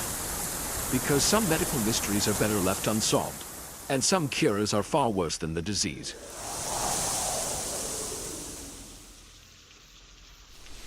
The stranger on the island watched us with hungry eyes, and I knew our paradise had become a prison. What started as a romantic getaway on a secluded houseboat turned into a desperate fight for survival against a madman who saw us as his prey. When Sarah suggested renting a houseboat for our anniversary, I was all for it. 2 weeks of floating serenity, just the two of us, far from the chaos of our busy lives in the city. The brochure painted a picture of crystal clear waters, breathtaking sunsets, and absolute privacy. It sounded perfect. We arrived at the marina on a sunny Tuesday afternoon. The rental agent, a weathered old man with a permanent squint, gave us a quick rundown of the boat's features and handed over the keys with a gruff warning. "Stay away from Osprey Island," he said, jabbing a gnarled finger at a spot on our map. "Nature preserve, off limits." We nodded, not really paying attention. We were too excited about starting our vacation to worry about some restricted island. The first few days were bliss. We lounged on the deck, swam in the warm waters, and reconnected in ways we hadn't in years. On the fourth night, as we sipped wine and watched the sun dip below the horizon, Sarah pointed to a dark shape in the distance. "Is that Osprey Island?" she asked. I squinted, following her gaze. "Must be. Looks closer than I thought." As darkness fell, I noticed a pinprick of light on the island shore. A campfire, maybe. But that didn't make sense if it was a restricted area. "Probably just some kid sneaking over there to party," I said, trying to sound more confident than I felt. Sarah frowned. "Should we report it?" I shook my head. "Let's not worry about it. We're here to relax, remember?" But as we settled in for the night, I couldn't shake a growing sense of unease. Something about that light, that island felt wrong. The next morning I woke early and went up on deck to watch the sunrise. As I sipped my coffee, movement on the island caught my eye. A figure stood on the shore, motionless, facing our boat. Even from this distance I could feel the weight of their stare. A chill ran down my spine. I hurried back inside, trying to rationalize what I'd seen. It was probably just a ranger, checking on the island. Nothing to worry about. But over the next few days, the sightings continued. Sometimes it was just a glimpse of movement among the trees. Other times, the figure would stand openly on the beach, watching us, always watching. Sarah noticed my growing agitation. "What's wrong, Jack? You've been on edge for days." I hesitated, not wanting to frighten her. But as I opened my mouth to make up some excuse, a flash of metal on the island's shore caught my eye. The stranger was there again, and this time, I could have sworn I saw the glint of binoculars. "There's someone on that island," I blurted out. "They've been watching us." Sarah's eyes widened. "What? For how long?" I told her everything I'd seen. As I spoke, her face paled. "We need to leave," she said, her voice shaking. "Now." I nodded, already moving to start the engine. But when I turned the key, nothing happened. The motor sputtered weakly, then fell silent. Panic rose in my throat as I tried again and again to start the boat. Nothing. We were dead in the water. "The radio," Sarah said. "Call for help." But the radio, like the engine, was silent. No static, no signal, nothing. As the reality of our situation sank in, a new sound reached us, the low purr of an outboard motor. We rushed to the deck to see a small boat speeding towards us from the direction of the island. "Get inside," I told Sarah, trying to keep my voice steady. "Lock the door. Don't come out, no matter what you hear." She squeezed my hand, fear plain in her eyes, then disappeared below deck. I stood my ground, heart pounding as the boat drew near. The man who stepped aboard our houseboat was not what I expected. He was tall and lean, with sun-weathered skin and piercing blue eyes. He could have been anywhere from 40 to 60. He smiled, but it didn't reach his eyes. "Well, hello there," he said, his voice surprisingly cultured. "Having some engine trouble?" I nodded warily, keeping my distance. "Yeah, can't seem to get it started. You live on the island?" His smile widened. "Oh yes, Osprey Island has been my home for quite some time now. I do hope I haven't alarmed you with my presence. It's just been so long since I've had visitors." There was something in his tone, a barely concealed eagerness, that made my skin crawl. I realized with growing horror that this man hadn't just been watching us. He'd been hunting us. "Listen," I said, trying to keep my voice even. "We appreciate your concern, but we've got help on the way. Why don't you head back to your island and we'll be out of your hair soon?" The man's smile faded, replaced by a look of cold calculation. Now, he said, taking a step closer. "There's no need for lies between friends. We both know your radio isn't working. Just like we both know I made sure your engine wouldn't start." My blood ran cold. I glanced around, looking for anything I could use as a weapon. "What do you want?" I asked, buying time. He sighed, as if disappointed by my lack of understanding. "Company, of course. Do you have any idea how lonely it gets out here? How maddening the silence can be?" His eyes glittered with a manic light. "But now you're here, both of you. And we're going to have so much fun together." He moved with shocking speed, closing the distance between us before I could react. I felt a sharp pain in my neck, and the world began to spin. As I collapsed to the deck, my last conscious thought was of Sarah, trapped below, unaware of the nightmare that had just begun. I woke to the sound of waves lapping against the shore. My head throbbed, and my mouth felt like it was stuffed with cotton. As I blinked away the fog, I realized I was no longer on the houseboat. I was on the island, tied to a tree at the edge of a small clearing. Panic surged through me as I remembered what had happened. I twisted against my bonds, ignoring the pain as the rough rope bit into my wrists. "Sarah!" I called out, my voice hoarse. "Sarah, where are you?" "She can't hear you, I'm afraid." The man from the boat emerged from the trees, that unnerving smile still plastered on his face. "Don't worry, she's quite safe, for now. If you've hurt her, I swear to God." He cut me off with a laugh. "Hurt her? My dear boy. Why would I damage my new toys so quickly? No, the game has only just begun." Over the next few hours, he outlined his twisted plan. He'd been living on the island for years, occasionally luring in unsuspecting tourists for his deranged games of cat and mouse. Sarah and I were just the latest in a long line of victims. But you two. he said, his eyes gleaming with excitement. "You're special. So much fight in you both. This is going to be exhilarating." As night fell, he untied me from the tree, keeping the bonds on my wrists. "Let's go see how your lovely wife is doing, shall we?" He led me through the dense forest to a dilapidated cabin.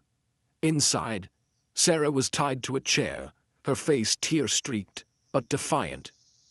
"Jack," she cried out when she saw me. "Are you okay?" I nodded, relief flooding through me at the sight of her alive and seemingly unharmed. "I'm fine. We're going to get out of this, I promise." Our captor clapped his hands together, touching reunion, truly. But now, it's time for the real fun to begin. What followed was a nightmare beyond imagination. He released us into the forest, giving us a head start before he began his hunt. We ran blindly through the underbrush, the sound of his laughter echoing behind us. For days we played this deadly game of hide-and-seek. We'd find moments of respite, huddled in caves or dense thickets, only to hear his taunting voice drawing near. He seemed to toy with us, always letting us think we'd escaped, only to appear when we least expected it. On the third night, as we cowered in the hollow of a massive tree, Sarah turned to me with determination in her eyes. "We can't keep running," she whispered. "We need to fight back." She was right. We were exhausted, dehydrated, and running out of options. It was time to turn the tables on our tormentor. Using skills I didn't know we possessed, we set traps throughout the forest. We fashioned weapons from branches and stones. And when he came for us again, we were ready. The final confrontation was brutal and terrifying. He was stronger and more experienced, but we had the desperation of those fighting for their lives. In the end, it was Sarah who landed the decisive blow, sending him tumbling down a rocky slope. We didn't wait to see if he survived the fall. We sprinted for the shore, found his boat, and fled the island as fast as the small motor would carry us. The authorities didn't believe our story at first, but the evidence we led them to on the island, the cabin, the remnants of past victims, was undeniable. They never found our tormentor's body, though. Sometimes, I wake in a cold sweat, convinced I can hear his laughter on the wind. Sarah and I are in therapy now, trying to process the trauma of those days on the island. Our marriage is stronger than ever, forged in the crucible of shared survival, but will never be the same. We don't go near large bodies of water anymore, and the sight of a houseboat is enough to send us into a panic. Sometimes, when I close my eyes, I can still see him standing on that shore, watching us with those hungry eyes, and I wonder, with a chill that reaches my very soul, if somewhere out there, he's still watching, waiting for his next unwary victims to drift into his twisted game. So if you're ever planning a quiet getaway on a houseboat, do yourself a favor. Stay away from remote islands, no matter how picturesque they might seem. Because you never know what kind of predators might be lurking in paradise, waiting to turn your dream vacation into a waking nightmare.